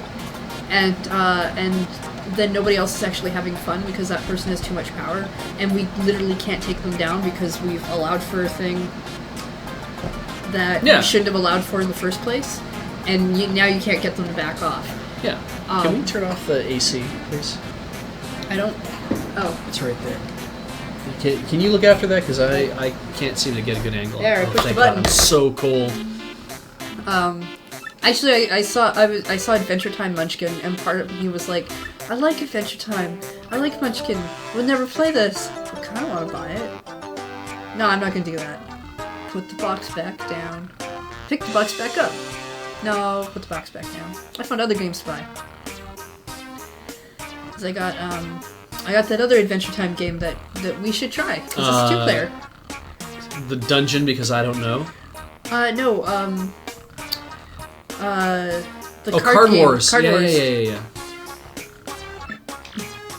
Card Wars. We could play that, you and me. Cool. It's 2 players. We could also play You should do Boss that. Monster, actually, because it's a 2 to 4 player game. 2 player might not be as fun as, say, like 3 or 4 people, but I think you might find the idea of it really interesting. I played games at PAX. It was awesome. So many games, not even just video games. I played board games. I sat in on things and I was not as standoffish about things. I went and I did shit. And when people were like, hey,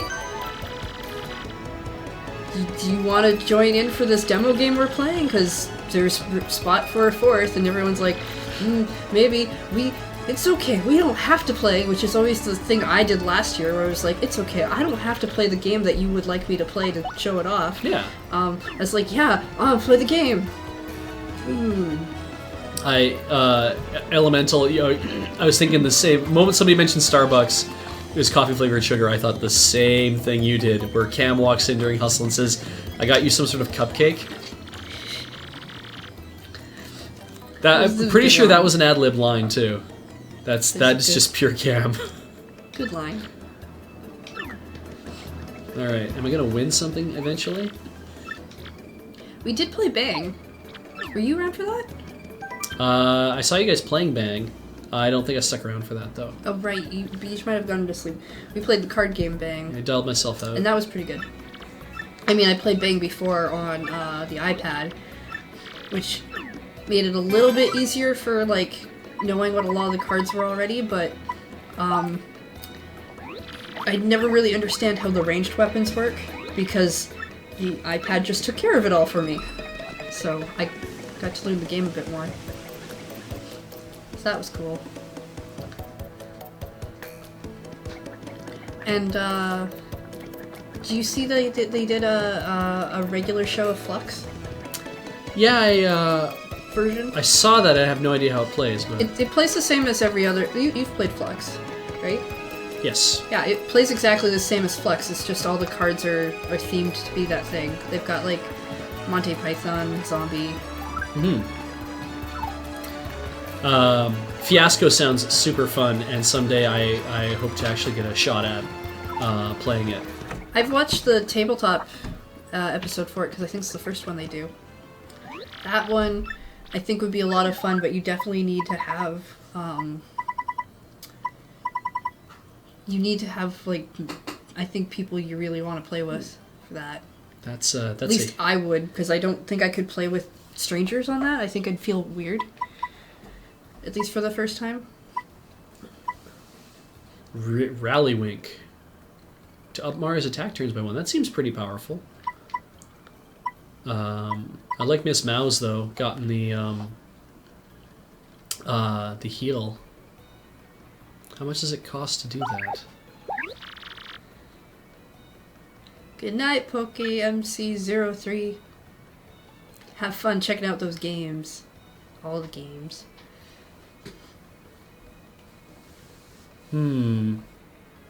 Yeah, that's the thing. Fiasco does take about 2 to 3 hours to play. Sure, why not? Let's do that. So you have to be in it for... You have to be really interested in playing a long game at that point. Yeah.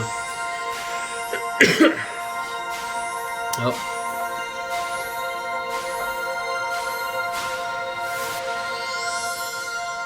$10 FP for that mouse heal? Oh my goodness. Well, okay.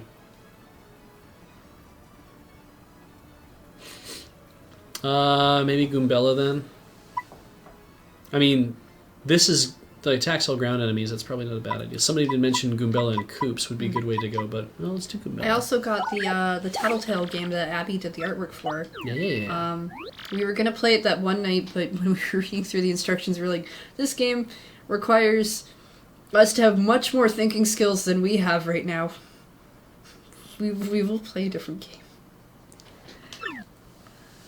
So that's going to be something to find people to play with. Yeah, Temple of the Lava Bears is coming, and there is, for those who didn't hear about it at PAX or haven't heard about it recently, Temple of the Lava Bears, Jer will be running it with 4 core players, and then there will be a 5th guest that gets cycled in, who I believe our whole raison d'etre is to just turf it by the end of the session. So I'm looking forward to that because I'm hoping to get included on that.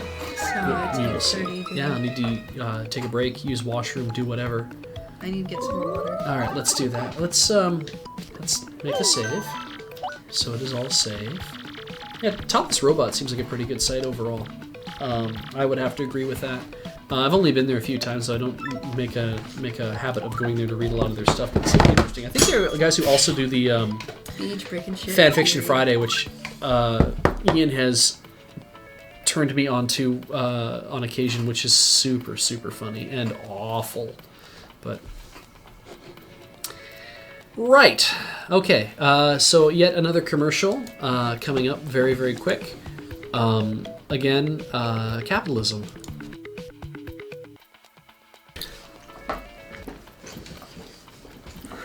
Oh. Chocolate. I go down this way.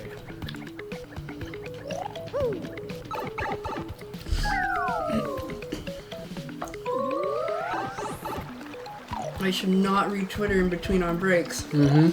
I get distracted and completely forget what we were talking about before. Mm-hmm. Well, nope. Oh right, we're talking about board games. Yep. In fact, we played board games. We're cool like that.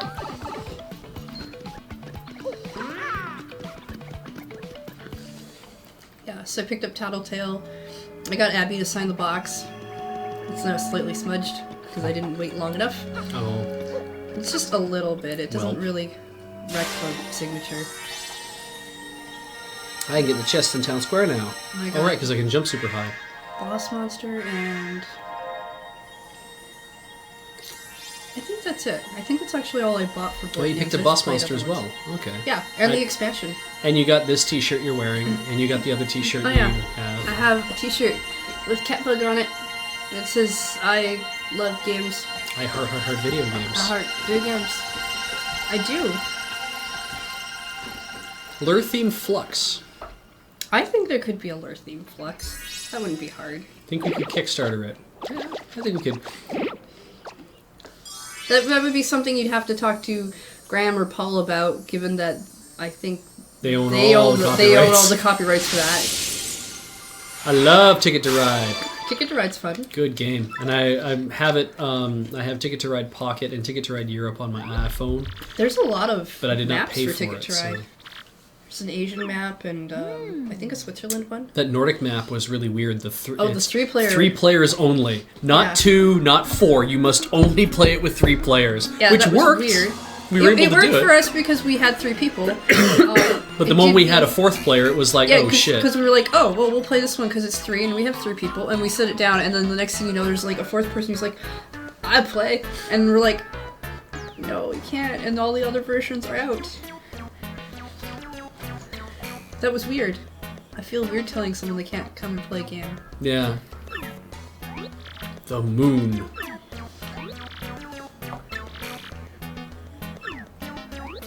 Oh yeah, Dixit's a good game as well. I actually really like Dixit. There's a few expansions for that are interesting as well. You like Yeah. Dixit, right? Yeah, Dixit. I guess if you're going to be all French about it, but Dixit, yeah, it's weird. I think it's a little rough when you haven't, like, when we played, there was like I think only 1 or 2 people who'd actually played. Yeah, so we're trying to keep it all straight. It took a little while for us to kind of get going with the idea. But being able to play strategically, where you can be like, I'm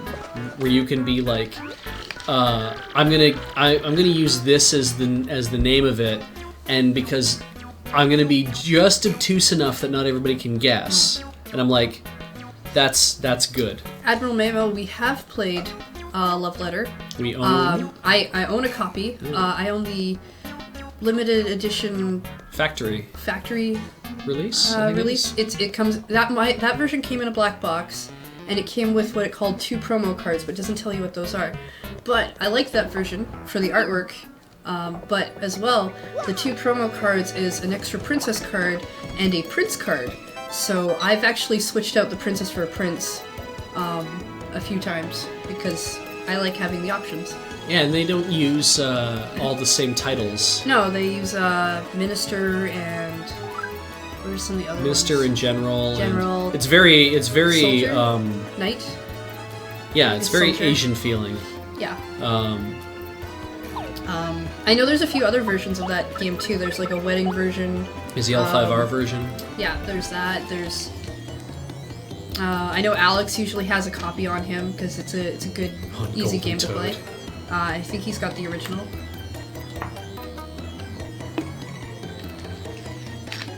The real Zip Toad.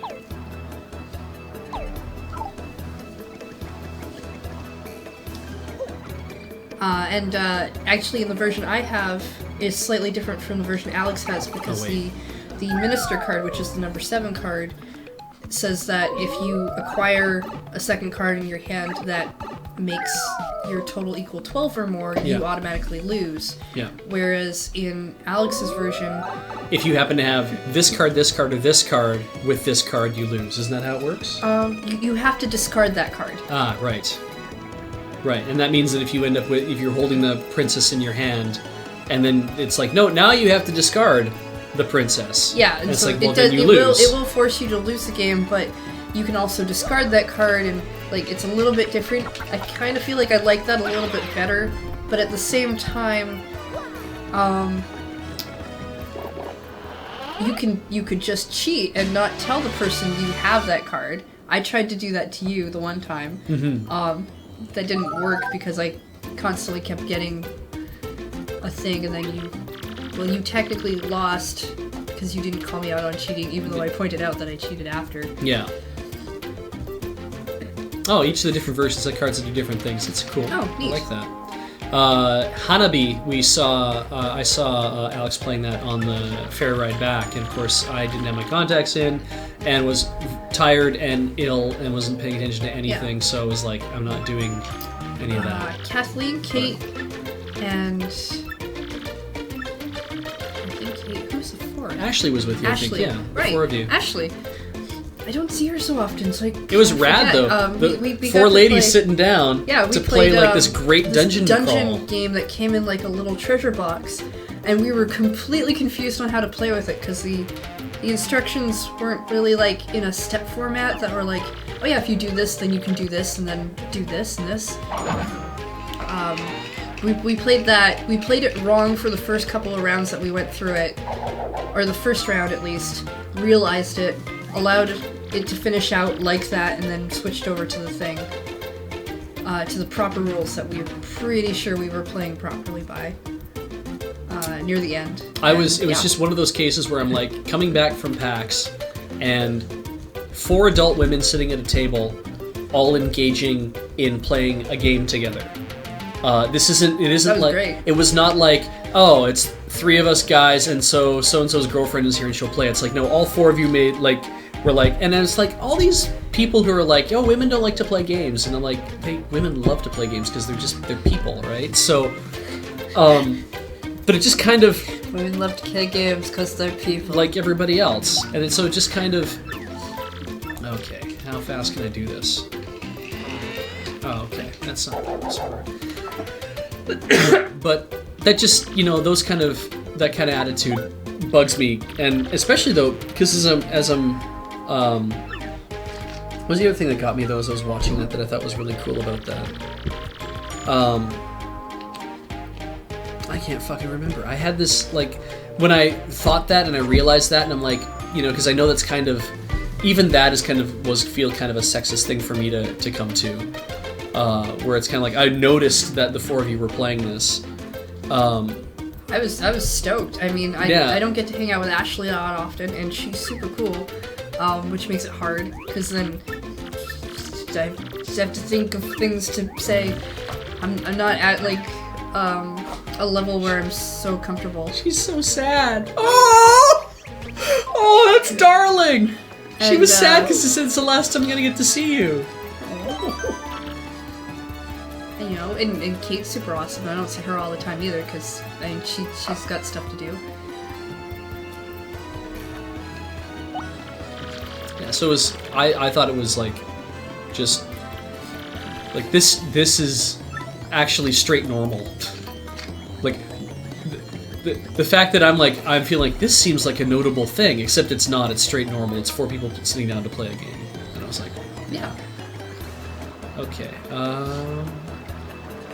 And it was fun, especially once we were able to get it going, because that initial period where nobody knows how to play the game, and you're trying to do the setup, and because you don't nobody knows any strategy, and there's not that person who can be like, oh no, I know what to do, so let me explain it properly, so that you get it, and it kind of, you know, at first you're like, this game might not be that fun because I don't really get what's going on, but once you get it, it's like, oh no, we're having a lot of fun now because we can actually come up with strategy and figure out how we're actually supposed to earn points and how to fight the dragons and that kind of thing. You know, it was like that time we were playing that bamboo growing game. Tatsunoko? Takenoko? Takenoko? I think it's Takenoko or Tatsunoko. We were playing that, and because we were all trying to figure it out, it was like, this game kind of blows. Yeah, we're like, this is not really good, and then... It's not that fun. And then once we figured out the order of how to do shit, and how to actually make things happen, it was like, no, this game's fantastic, and I will defeat you with my bamboo. Yeah. That was super fun. Ooh. Business security code. We have played Betrayal at Krondor once, didn't we? Betrayal at House on the Hill? House on the Hill? We did. We played it during I watched you guys play because I was tired. Yeah. We didn't enjoy it, but I think that's because we were placed in the scenario for the first time of basically having to everybody be the villain, and nobody wanted to be the villain. Yeah. They were not... And then, like, when I finally succumbed to, like, oh, now I'm one of the bad guys, too, because it was, like, the Dance of Death or whatever is the scenario we ended up in. Yeah. And so when I got to be made one of the bad guys, as well as everybody else, it's like, oh, well, good. I guess I'll... How far can I fuck things up for everybody else? And it's like, nope, that's... Yeah, I was not... That was not a great situation to be in, but it was certainly... I think it was fun. It would have been fun if that had not been the first scenario that everyone had experienced. For the first time? Like, I mean, would I play it again? I probably would. Would I play it again right away? I don't think I will. I mean, I'd probably give it a try since I've seen how it's played now. What did I want to do here? I think there were too many people too, so like someone had to sit out anyway.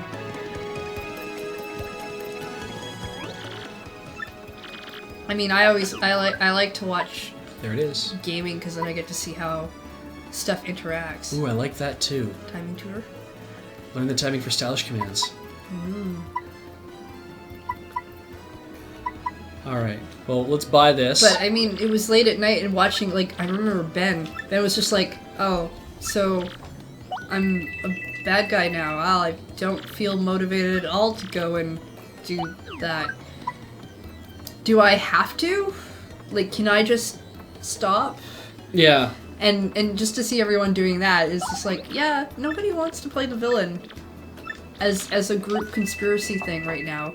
I think everyone would probably rather be the hero right now, or at least on the side of thank you, Mario. Let's not fuck over our friends.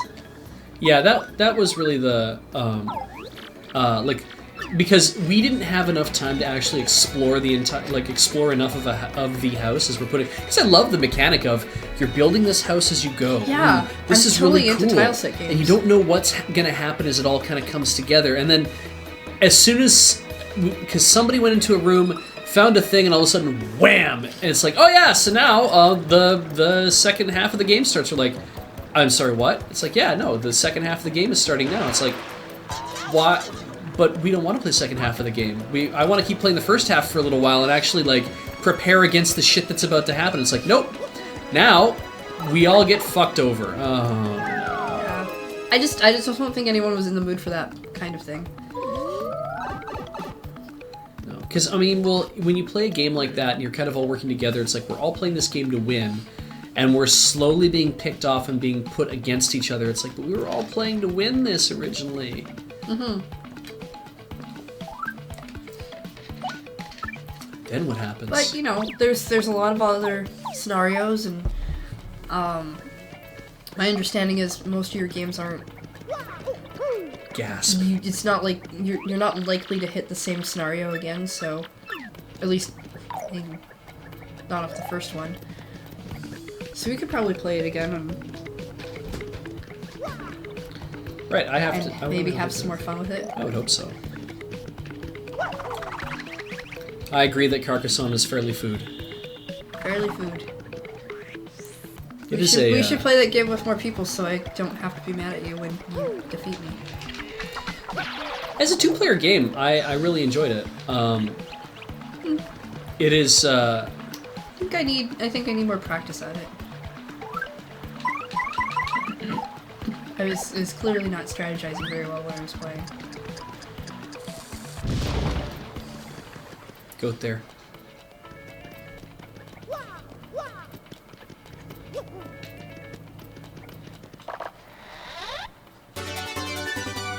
Hey, nice. Okay. Let's blow some shit up.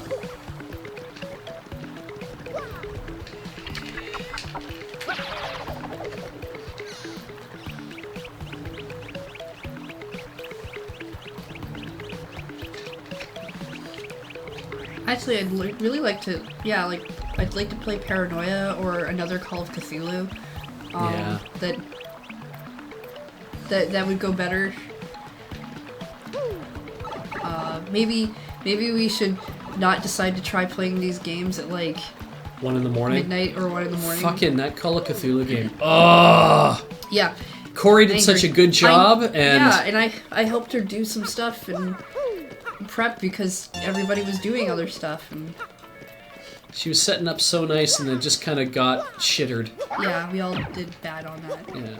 Oh well. Some more than others, but I'd like to try it again, maybe at like a more reasonable time of night. Yeah. And maybe not a convention where we're all just ass tired. Like I get the fact that I think Paranoia would be really good for us to play at a convention, if nothing else. If we had a nice tight module to play. But yeah, sorry. Paranoia paired with Cthulhu. I'm thinking that's I've never played Paranoia, and I've only played one game of Call of Cthulhu, so I think I'd like to do them separately a few times before trying to mix the two of them together and really fucking myself over.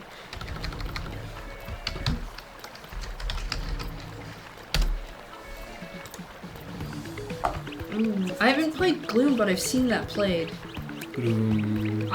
Okay, so Gloom, the thing that impresses me the most about Gloom, because I've only watched it played, is the fact that they have clear see-through cards for a reason, and it works really well for what you're doing.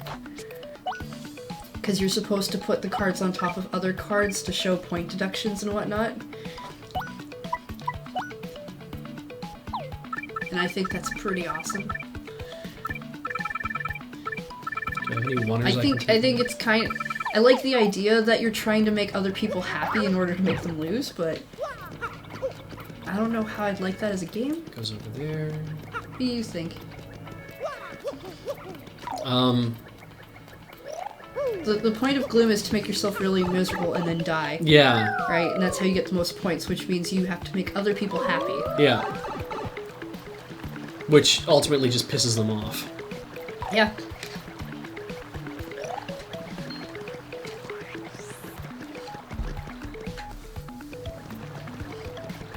Let's bust open that thing I can do now.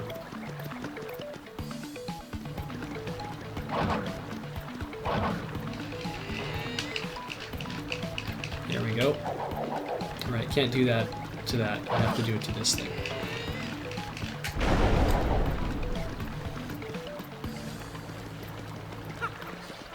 Yeah, I also just really like see-through cards. I have a set of Coca-Cola cards that are see-through, except for and they're fun to play with. But those are rad. Gloom actually uses them like for a reason, like a well thought out reason. I like landed on him. You did.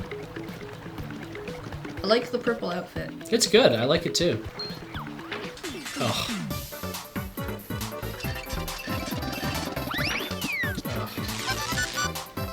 Oh, this is going to be way more fun than I thought it would be.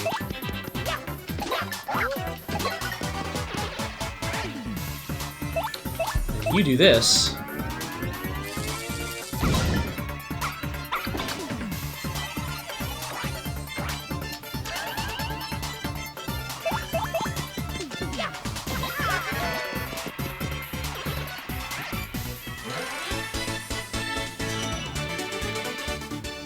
I was actually thinking of getting a copy of Flux because it's a good. It's Yes. kind of like Love Letter, where it's a good, easy game for a lot of people to play. Mm-hmm.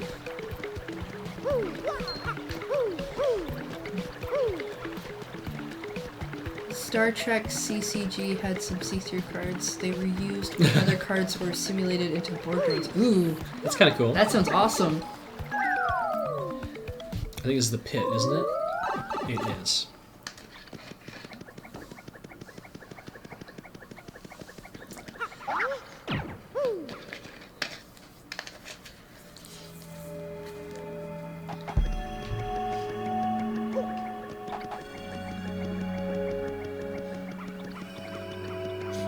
Oh, bobbery.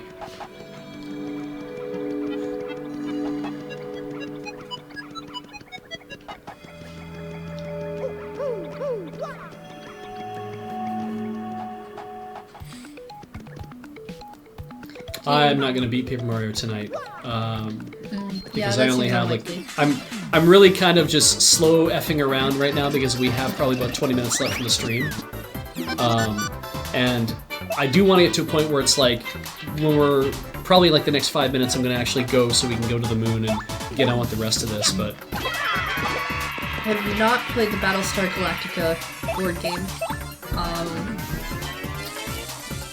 Don't watch Battlestar Galactica. yeah, so it never really kind So of. it's never been like, oh, I should play that game. I've seen the Firefly game, and I'm curious to play that because I like Firefly. Yes. So we should do that. We should go see if they've got a copy of that game at Board Game Cafe sometime. Check it out. That'd be good. Because I'm always slightly skeptical of things that are based off of franchises, because it's easy to get burned. Let's see how hard. So Goombella's Rallywink. Okay. It's pretty good. Okay.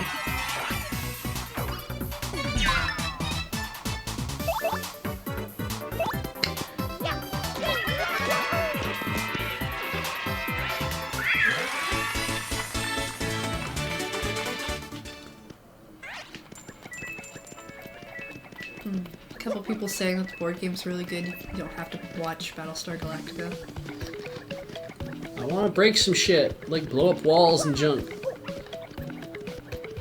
I probably only did the one that I have to do, actually. So.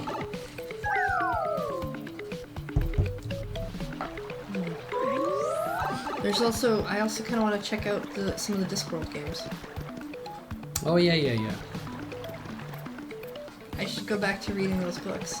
Put one down and put it away because stuff got busy.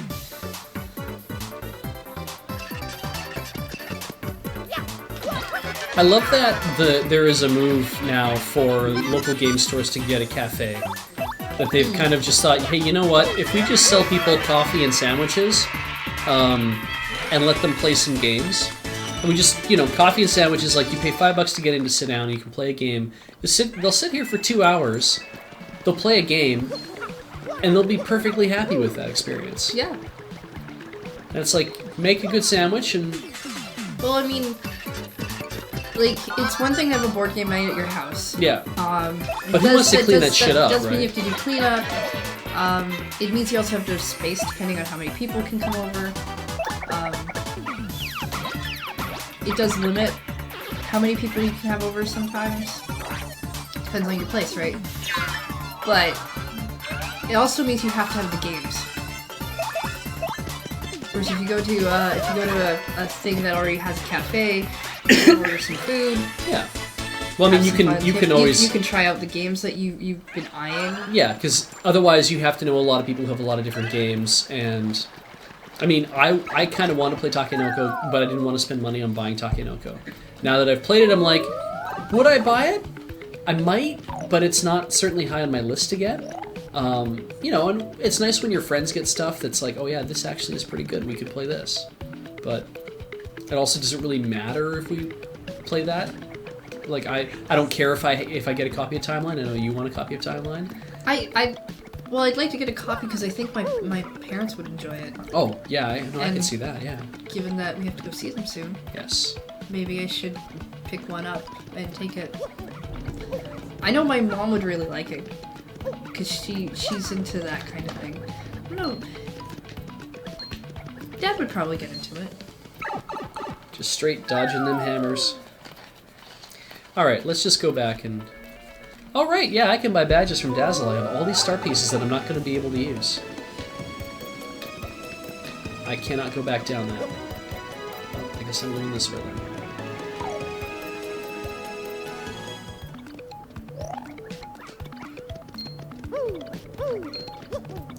And then I just straight fucked that up, so let's go this way. Hooray! Now I'm over here. It's not where I wanted to be, but it's where I am. Ugh.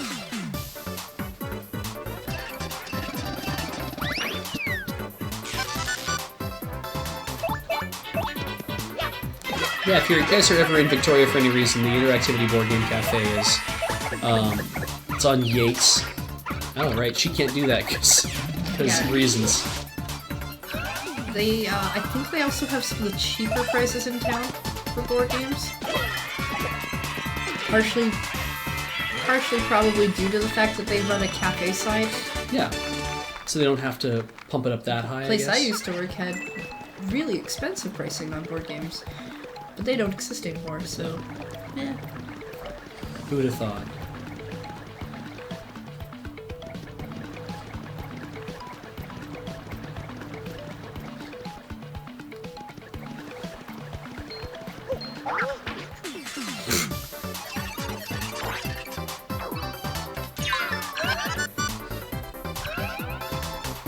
Alright, who are we gonna knock out first? I say this guy.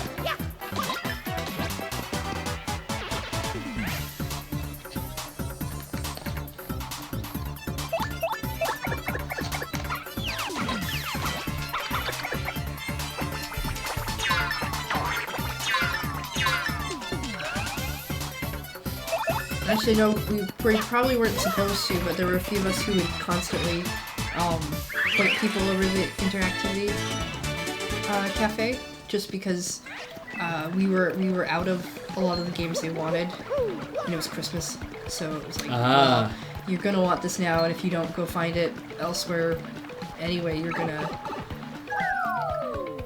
And,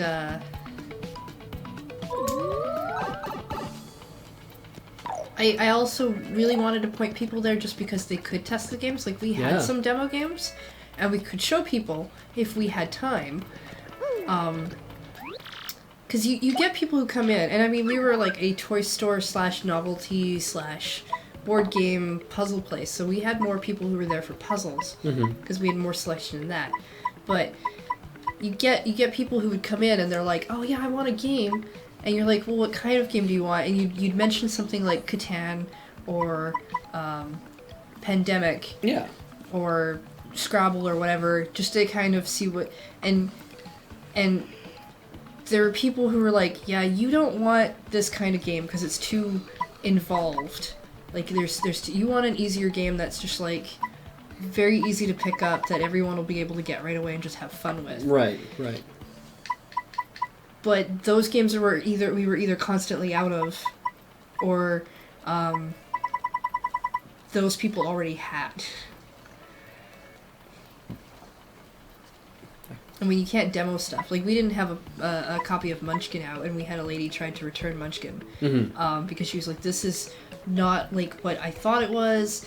And then we went over the game with her because she'd opened it, and I realized, and you were looking for a more faster-paced game, but once she understood how the game was really played, she was okay with it. Like, she didn't actually return it. Okay. So, like, she was happy, but I'm like, we should have had a copy of that out to explain that to her clearer. I thought we had a chill out already. I think somebody asked if we played Scrabble. Yes. And do we?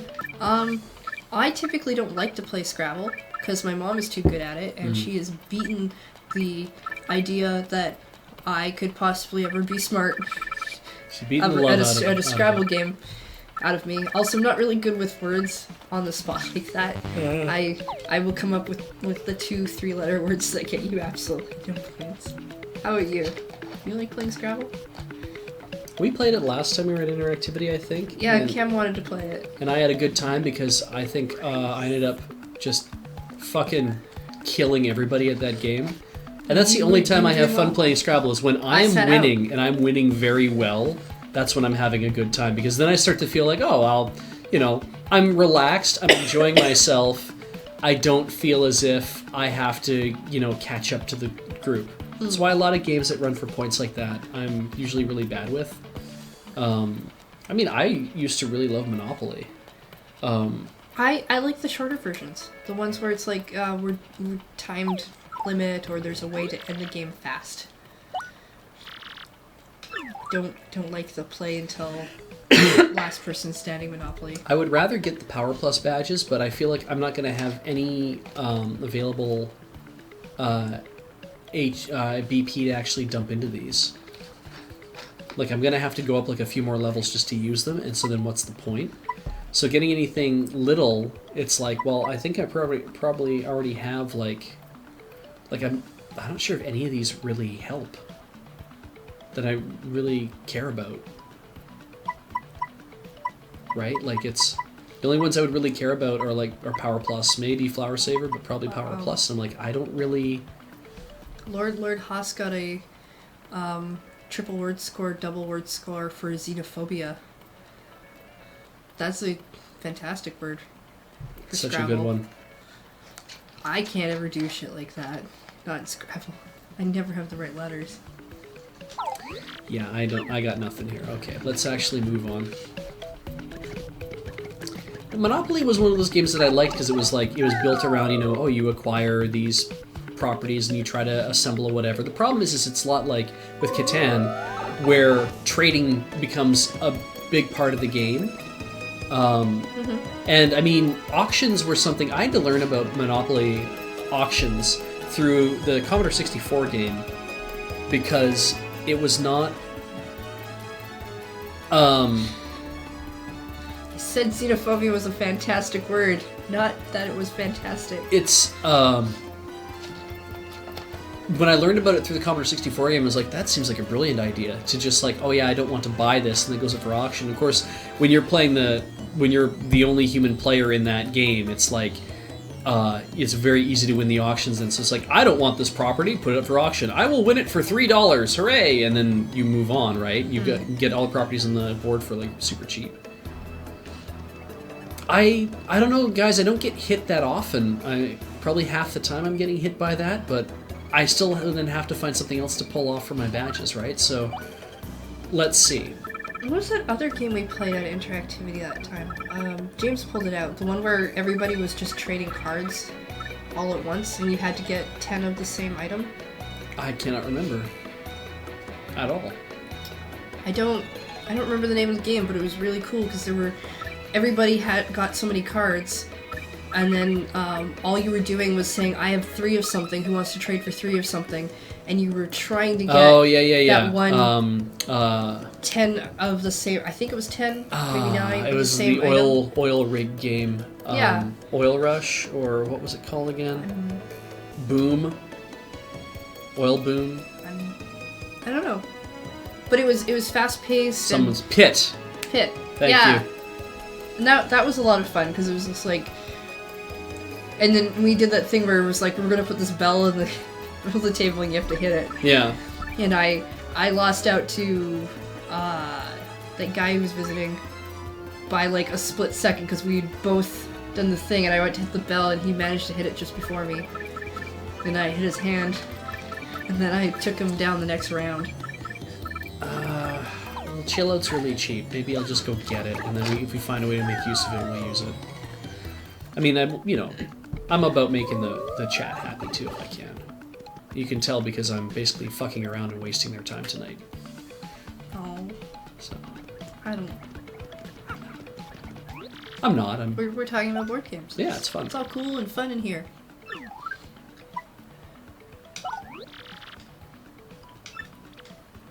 It's 1 BP? Oh, we could probably find a way to make that work, I'm sure then. Okay.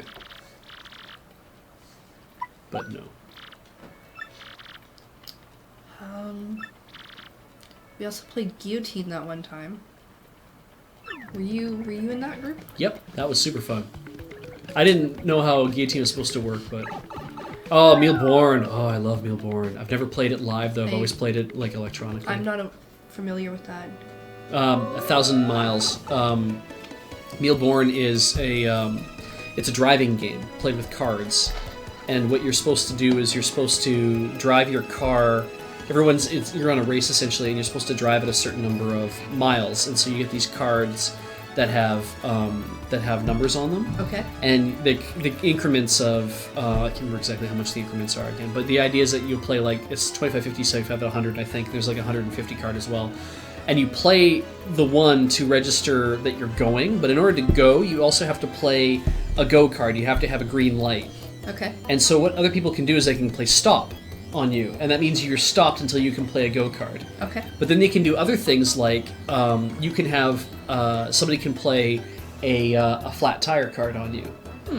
And so if you have a tire repair, you can play that, and then you can play a go and continue to go again.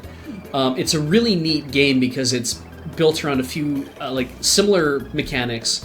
And then there's also safety cards built into the game so that you can have like puncture-proof tires, and if you have that play as a safety, if you don't, you can play it as a response card to like getting a flat tire, and that gives you more points.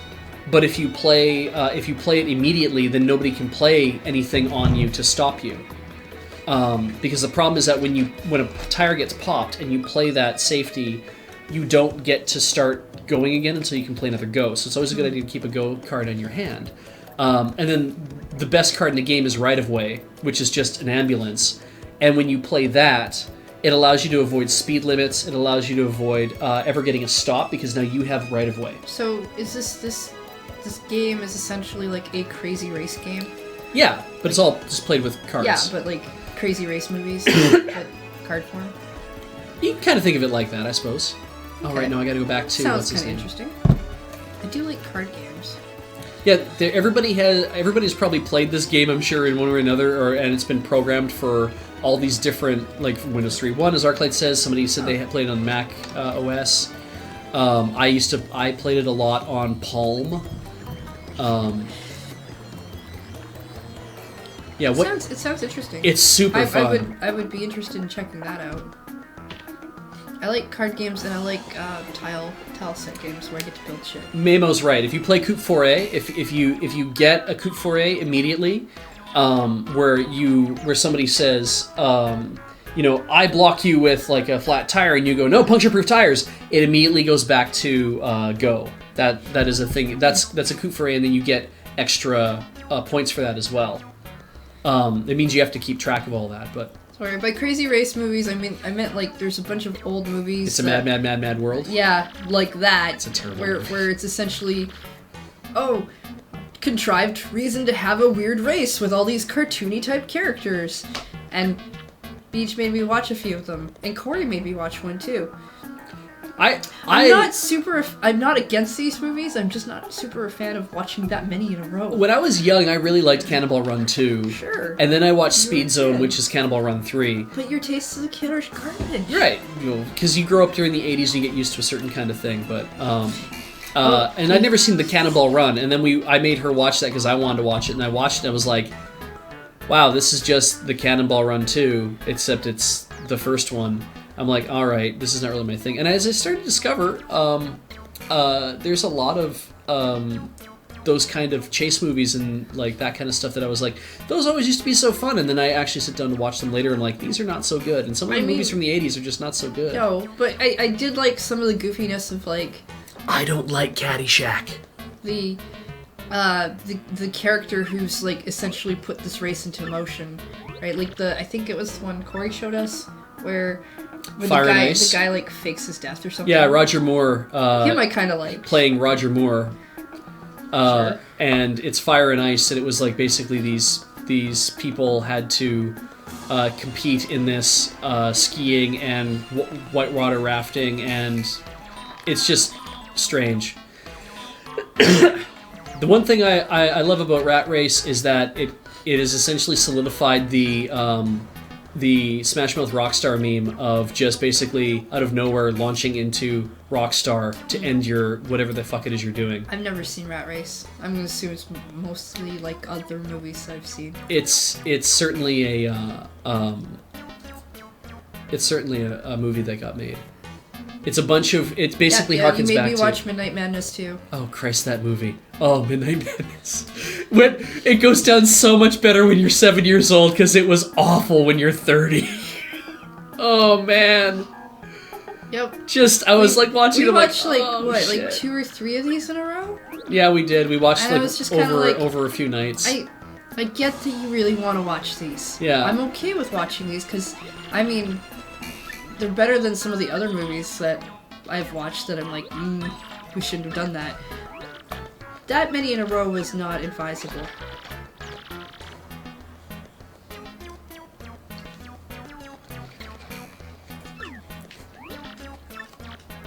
Ooh, Mario Kart themed version of Milborn would be really cool. I'd be okay with that. Alright.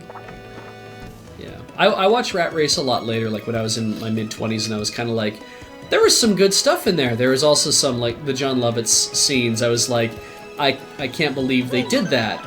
But they did. And, well, that's what's happening. The, Rowan Atkinson stuff, I was like, that's not so bad, but, I mean, stuff I liked that Rowan Atkinson did recently, Johnny English, I was surprised at how good Johnny English was. I thought it was going to be straight garbage, and I was like, oh, that actually was really charming. That and the Get Smart movie I thought was really charming, despite the fact that I didn't like it as much as the TV series. I can see why. But it certainly... The TV series has its own kind of charm. It really does. And down here.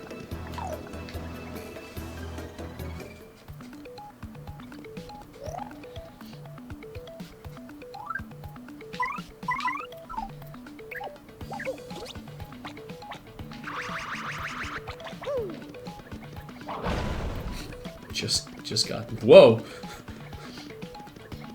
And then this was a thing.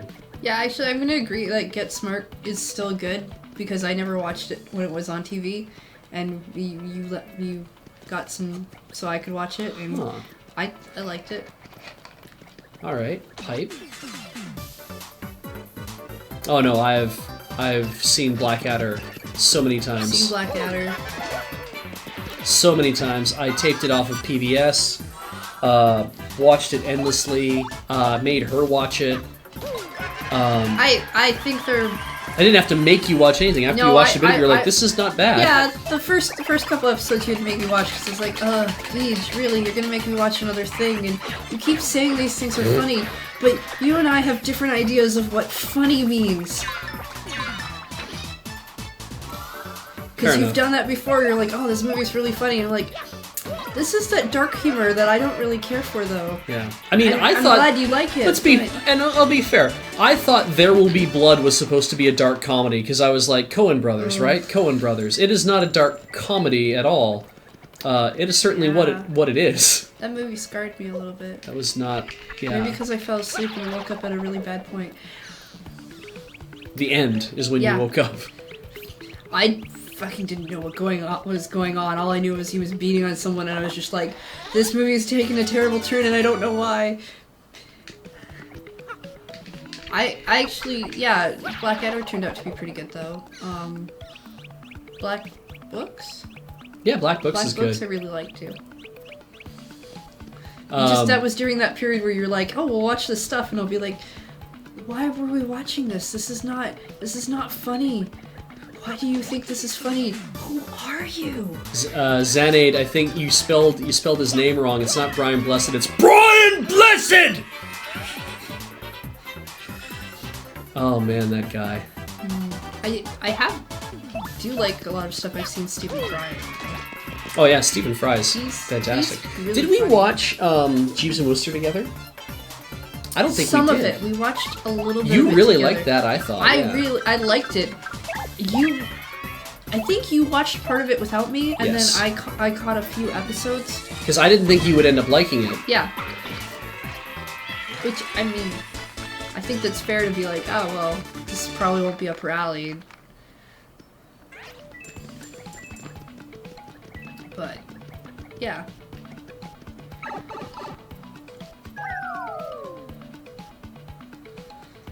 We do not watch QI. I've been meaning to sit down and watch QI because I do love Stephen Fry, and it looks like a lot of fun. Corey watches QI, and Ian watches QI, and I love Faulty Towers. Which one was that? I've never shown you Faulty Yeah, okay. Towers. Oh, but I went and saw the Monty Python reunion show that was just in July. I'm glad you went to see it. Yes. I asked Heather if she wanted to come. She says no, and which is fair because you had no point of. I've never really seen Monty Python. So I had no interest in going to watch a live show of something that you have no context I might not enjoy. Will probably be full of in-jokes that I don't get, and other things. I'm not against you enjoying Monty Python. So that's why I was like, I'm not going to get you. So Alex and I sat together, which was really good, and we both enjoyed it. But yeah, Faulty Towers is it's lovely, and we really should. It's probably one of John Cleese's most well-written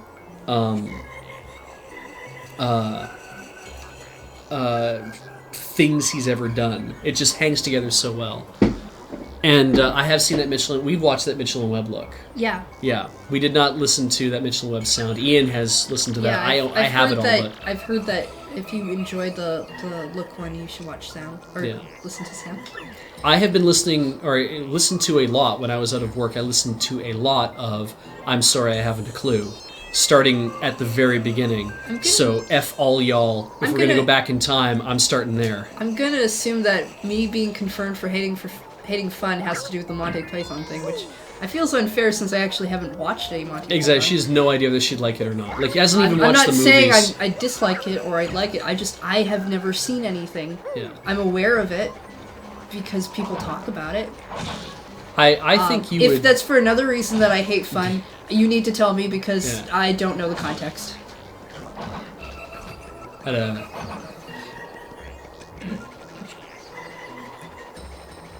I'm sorry I haven't a clue. That's a British... It's a panel show that we were thinking about adapting for as a replacement for 99 yen. Right. And we used it as some of the feeder stuff for it, and then decided that... Yeah, I think I've heard some of that. You were playing it on the car? Oh, yeah.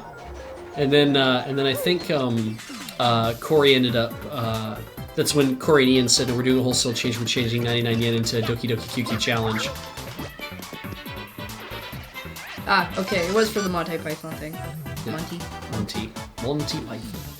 Monty Python's Flying Circus. I just haven't watched it.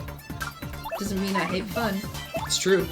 It just means I haven't discovered it yet. I guess. Is everyone there's a theory that I really like XKCD put out about the theory of 10,000 people is what I've been calling it.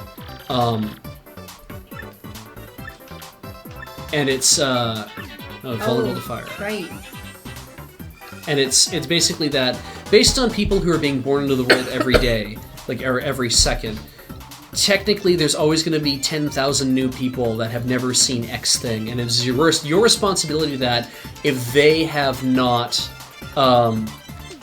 if they have not seen it, you need to draw them in. Like you need to say, "You're one of today's lucky 10,000 that you've never seen this before. Well, I'm gonna be the one to show you all this cool stuff." Yeah. Well, we were talking about this the other day, right? Because we were saying that. Straight. You remember we used to be like, "Hey, have you? Oh, this thing is awesome. Wait, you haven't seen it? You should totally come over and watch it. I'm gonna show it to you right now because you have to see it, or you should watch that." Yeah. But now there's a lot of attitude where it's like, "Oh, you haven't seen that?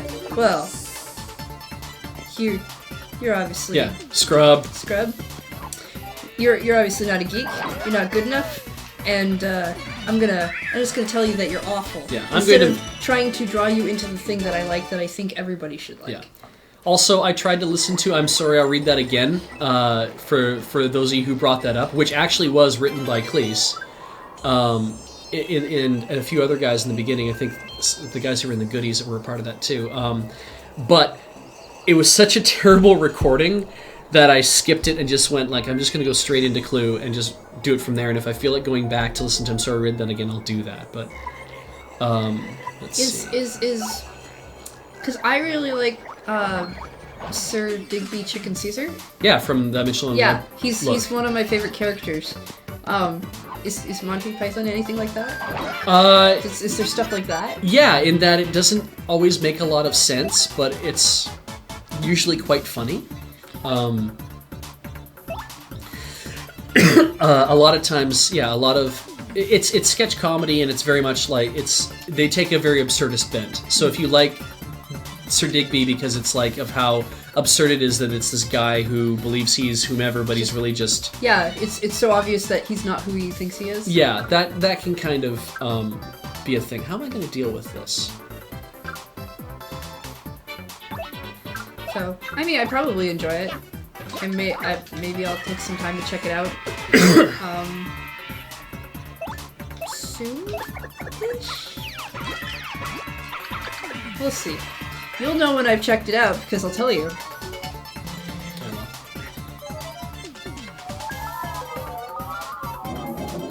Whoop. So now I'm dizzy and I'm also dodgy. Nope. Okay.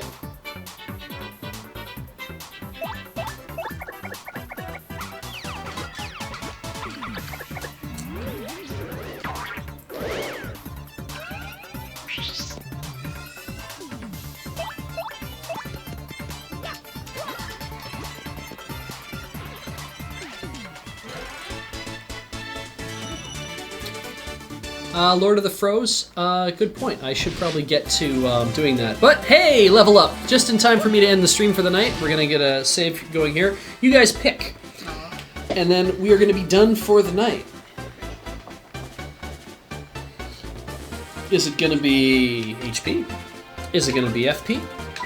Are we gonna take a bump up to in BP and maybe put that chill out badge on, maybe one other 1 point badge? Seeing a lot of BPs, getting a lot of BPs. Like, I find it's a lot like... I feel like Arclight has my best interest at heart, but BPs are gonna win this. Like, you notice we do that thing too, occasionally, where people are like, oh, have you seen such and such movie yet? And there are people who are like, oh, well, you haven't seen it yet. Yeah. And like, there is so much shit to watch, dude. I'm an A-list star. Ooh. Crowd and stage get even bigger. Neat. Wicked. There's so much stuff to watch and catch up on, and things that I wasn't even born for that I'd like to catch up on, and stuff I wasn't aware of. And you're gonna give me crap for not having watched the latest whatever movie just because everybody else has seen it by now?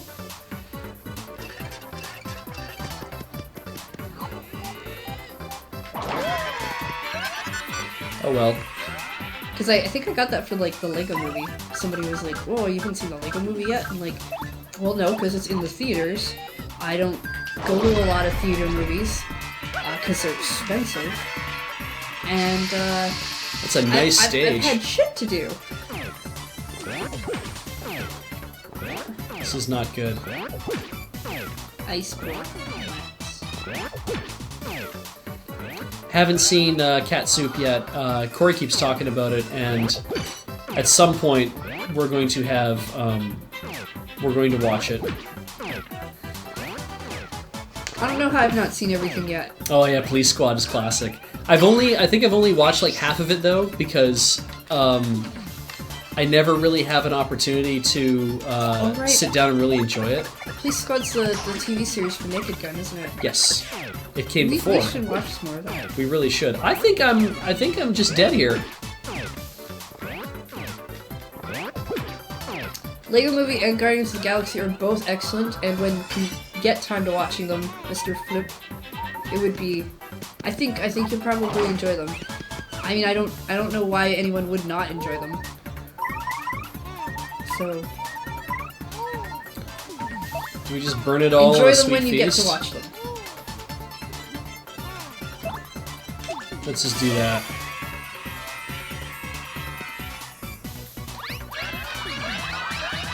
Ooh, that's good.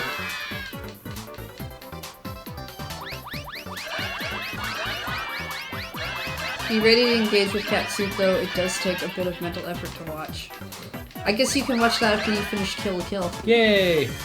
Things to watch. Well, let's tattle.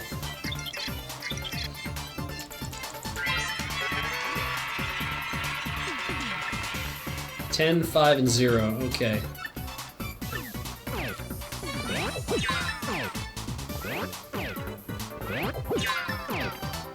Straight fucked. Yep.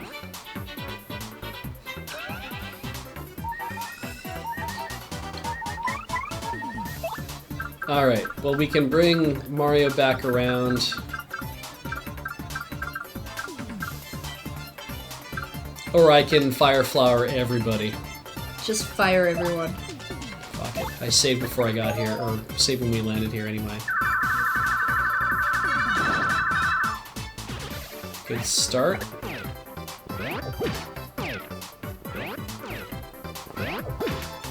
Do do do do do do. Oh, I had a life shroom. Oh, well, good for you.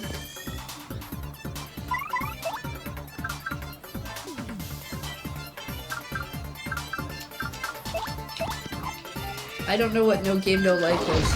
People are saying It's an anime. Oh, is it? It's about two siblings. The girl who's slightly better than the guy at the game, and Wait, is this just an anime about people playing the game?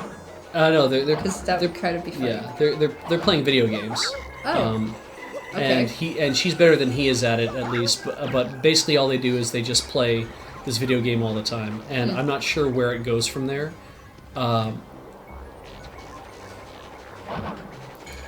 I don't know if it's. I don't know how good it is overall. I know people in here are recommending it, so I'm obviously willing to give it the benefit of the doubt. But F you, I gotta not fight anything. Jesus, that was a bad idea.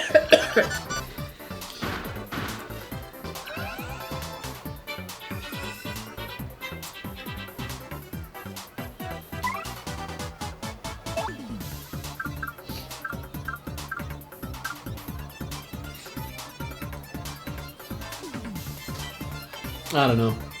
I mean, I've got a lot of anime in my backlog to watch too.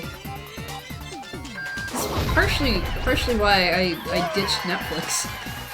Just because I'm like, I've got a lot of anime to watch, and a lot of movies to watch, a lot of books to read, a lot of video games to play. I don't have time for Netflix. Even though there were some really good cartoons on there that I really liked. Fucking got there. Jesus Christ. Run away! Well, I guess at least you struck first. Yeah, I struck first, so. Getting my FP back, so that's something. How do? I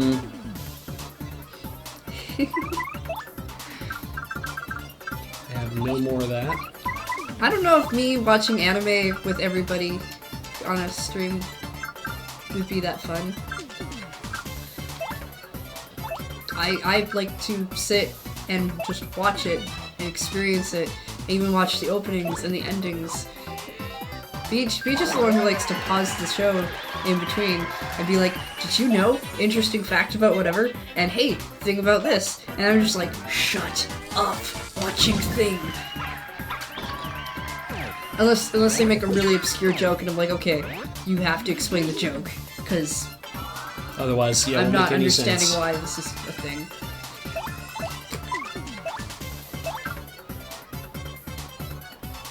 I wonder if I should just... I would recommend Princess Tutu. I think that is a really good anime. I like it. It also hits a lot of buttons I have about fairy tales, so... Ugh. Oh good. I am not frozen. Hey, Alex! How you doing? Beej is trying to get somewhere before dying. And I'm not doing well.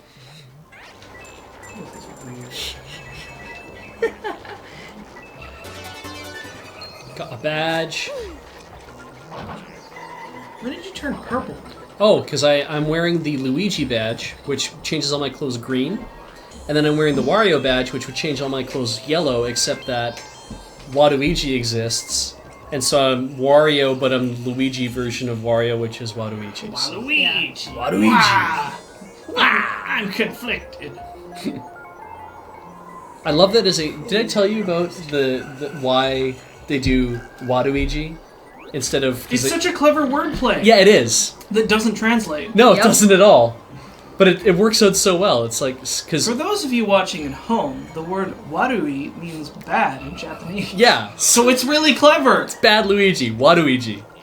Waluigi. I am drinking Corona Cola. Actually, this was in It's, the... it's great. You just check it out. The bottle is clear. Yeah. And so it just keeps, like, every time he drinks it disappears. Holy shit. Weird, huh? It's so good.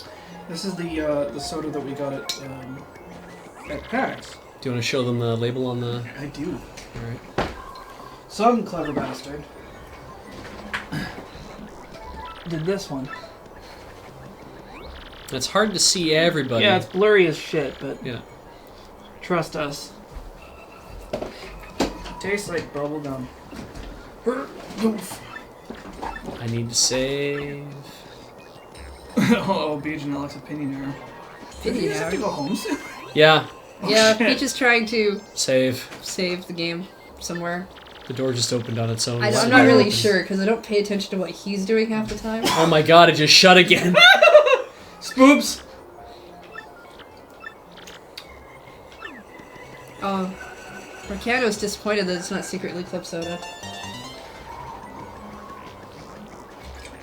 I don't think most of us are that disappointed. It's phantom soda. What kind of soda is it anyway? Well, that's bubblegum. Yeah. Blue bubblegum. Yuck. I was hoping it'd be like blue raspberry or something. I don't like bubblegum flavored things. Other than bubblegum. What are you, commie? Yes. I'm a commie. Confirmed. Aw, Heather loves the chat and chat loves Heather. I agree. It's so awesome. Land of frozen bombs. I am so glad that I got over being sick enough to come stream, because I really needed positive internet, and chat is so awesome for that. Oh, Yeah. So they're the breath. I'm very happy. Okay. It's been a good night. Lure chat is best chat. It has been a great night, and I have saved, and it's all good. And then take these off briefly. Look, they got purple hearts for you. Yeah. So Yeah. they got hurt to bring you that compliment. Yes, I know. I hate fun because I haven't seen Monty Python. It's Wait, okay.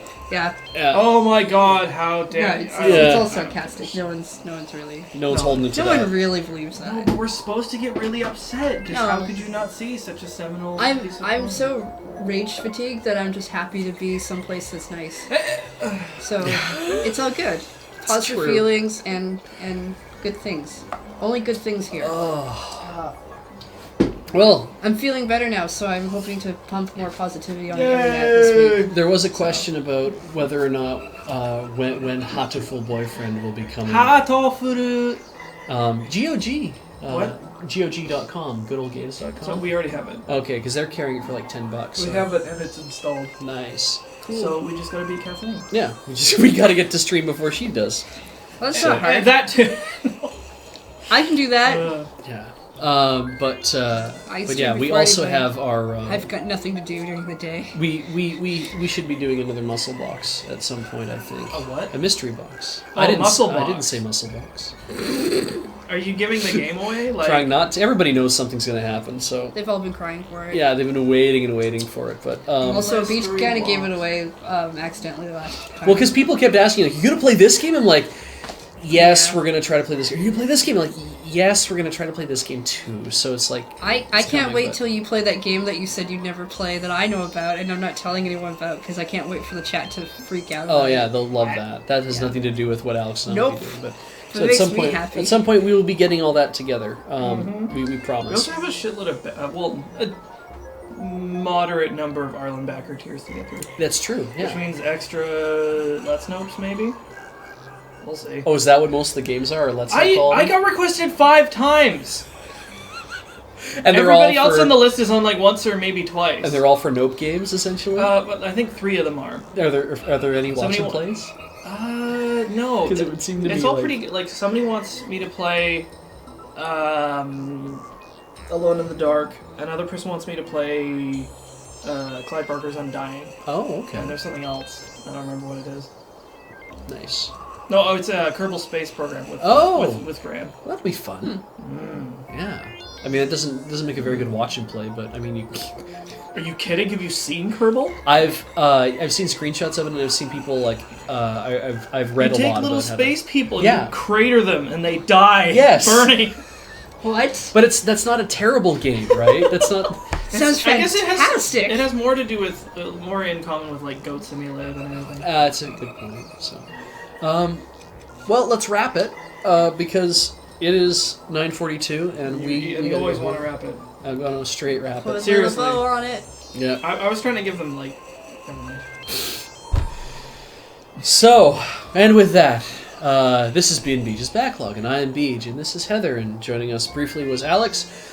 And if you've enjoyed what you saw here today on Cool Kids Club. on Loading Ready Live, you can Kids Club. come see all the stuff that we're doing on Loading Ready Run. Do we have a Storm and Death counter on the screen? Yep. We do, yeah, yeah, all brand new overlays. died a lot of If you want to thousands. see what Alex's overlay looks like, you should tune in tomorrow, starting at 2 p.m. I don't know Pacific. what it looks like. It's going to be roughly the same, I think. I think that It automatically updates when you put the game in. Storm's so coming. It does Yeah. the thing for you. Paul has, I think, Steve. set everybody's up to work this way, and we also have all these new different layouts. For example, I don't have to look at the fucking game anymore if I don't want to. Phantom. Isn't that rad? Ugh. we gotta go back, Marty. Got it. I can you What? mean 16:9 No, mode no, from don't the, show them that. or I can go to here, or we can be in 3DS mode, which Man, doesn't. it would We have don't been have better anything. if there was something like really, really awful up on the screen that you just have. Yes, just oh, like- not that. No, that's. Woo. Oh, let's screenshot that. There Oh goes- shit. There goes all our credibility. Yeah. How did your death count go to 510? Oh, they're just demoing it to show that Oh. the moment Lurbot gets it, like my death counts at 510, I right? was- So I the was moment kind of Lurbot gets a kind of recorded impressed. thing, Ping. yeah. So whoever is looking after Lurbot, you're doing a great job. They're already. No, but I mean, moving. you guys are doing a great job. Yeah, no, all of you it's who are great. making enhancements to it. But yeah, so Alex will of course be in the office tomorrow, I believe, starting at 2 I have p.m. no Pacific. idea what I'm playing. But it will be IDDQ Derp with Alex Stacey, as you will always see on a Tuesday, followed by I don't know. if Jared anybody- immediately at 5. Like, he Oh. is right up my ass. Okay, so he's coming in to play, so you'll be seeing the Book of Yeah, Passwords. I might stick around. He has something planned. I don't know what it is. It Oh, might right. actually be an Ireland thing, That would be cool. That'd be but I neat. don't remember. He's been playing Rockman 4 minus Infinity, and he described it to me, and he showed me. Like, I think you watched a little of that too. And it's crazy making. I could never play that game. It would just drive me up the wall. But with that as well, if you did enjoy watching what you saw on the stream, come to loadingreadyrun.com. You can check out all the cool stuff that we do there, all the great stuff we do with The Escapist, and for Wizards of the Coast Magic the Gathering. You can check out the new tabletop deathmatch series that will be coming out soon enough. Eventually. And of course, there is Late Night Dub Fight that will be coming up eventually as oh well. my god. And I'm not sure when, but it is coming. It is coming. As soon as Paul puts it up, there's going to be a new corrector's commentary. Cam and I finally got around to eviscerating Prometheus. Yeah. Oh man! I heard you had the best of intentions. You were going to go into it and be like, "We can treat this like a real commentary." No. And no. We went in expecting to like kick the shit out of it, and Cam was like, "This was so much worse than I remember." And I was like, "Yeah, it was real bad." There was a part that I remember that I was in the bathroom during, and I got to see it and I was like, wow, I didn't miss a goddamn thing. Oh, man. Oh, and Ian actually is in the chat right now telling us he's exporting. Hi, Ian. He's exporting now. Ian. Late night chub fight. Late night scrub fight. But of course, you can watch all the stuff on Loading Ready Live as well here on twitch.tv. If you've enjoyed the stream, please subscribe because that helps us keep the stream going and pays for the setup and pays for... stuff. Lots of Stoli. Pays for all the Stoli. Continue your subscriptions if you've already subscribed, perhaps. More Misery and Stalker. And also... I gotta be careful, like, having a loaded spit take right behind me. Yeah, thank you. Thank you. And shirt's new. if you're more into not spending money on the stream, that's fine too, because you can also follow, and I appreciate every time you guys follow. The numbers stay up, and it makes us feel good, because numbers are a nice metric. They let us know how many of you love us. This is our favorite RPG. Yes, it's true. This is numbers game. Twitch, second only to Twitter. Yeah. You guys are so great, and of course, hey, you can follow like we saw here before. You can follow me on Twitter at TuxBeej. Be prepared to be inundated with a fuck ton of social justice, whatever the shit, because it's happening all the time, and I am all about signal boosting. I'm not really into having arguments with people in my Twitter about that stuff. If you want to argue, go to the person who originally posted it. I'm just into signal boosting it. I'm probably not going to change my mind. I'm pretty fucking opinionated, so I'm very sorry about that. But it's okay. Muffin. It's okay. We don't need to talk about that. But I love you all, though, and thank you for coming out tonight to watch me do the stuff. With that, please have a wonderful night. Enjoy the last round of commercials and spend lots of money on things. Take care of yourselves. Keep the economy strong. And all we ask is have a good time.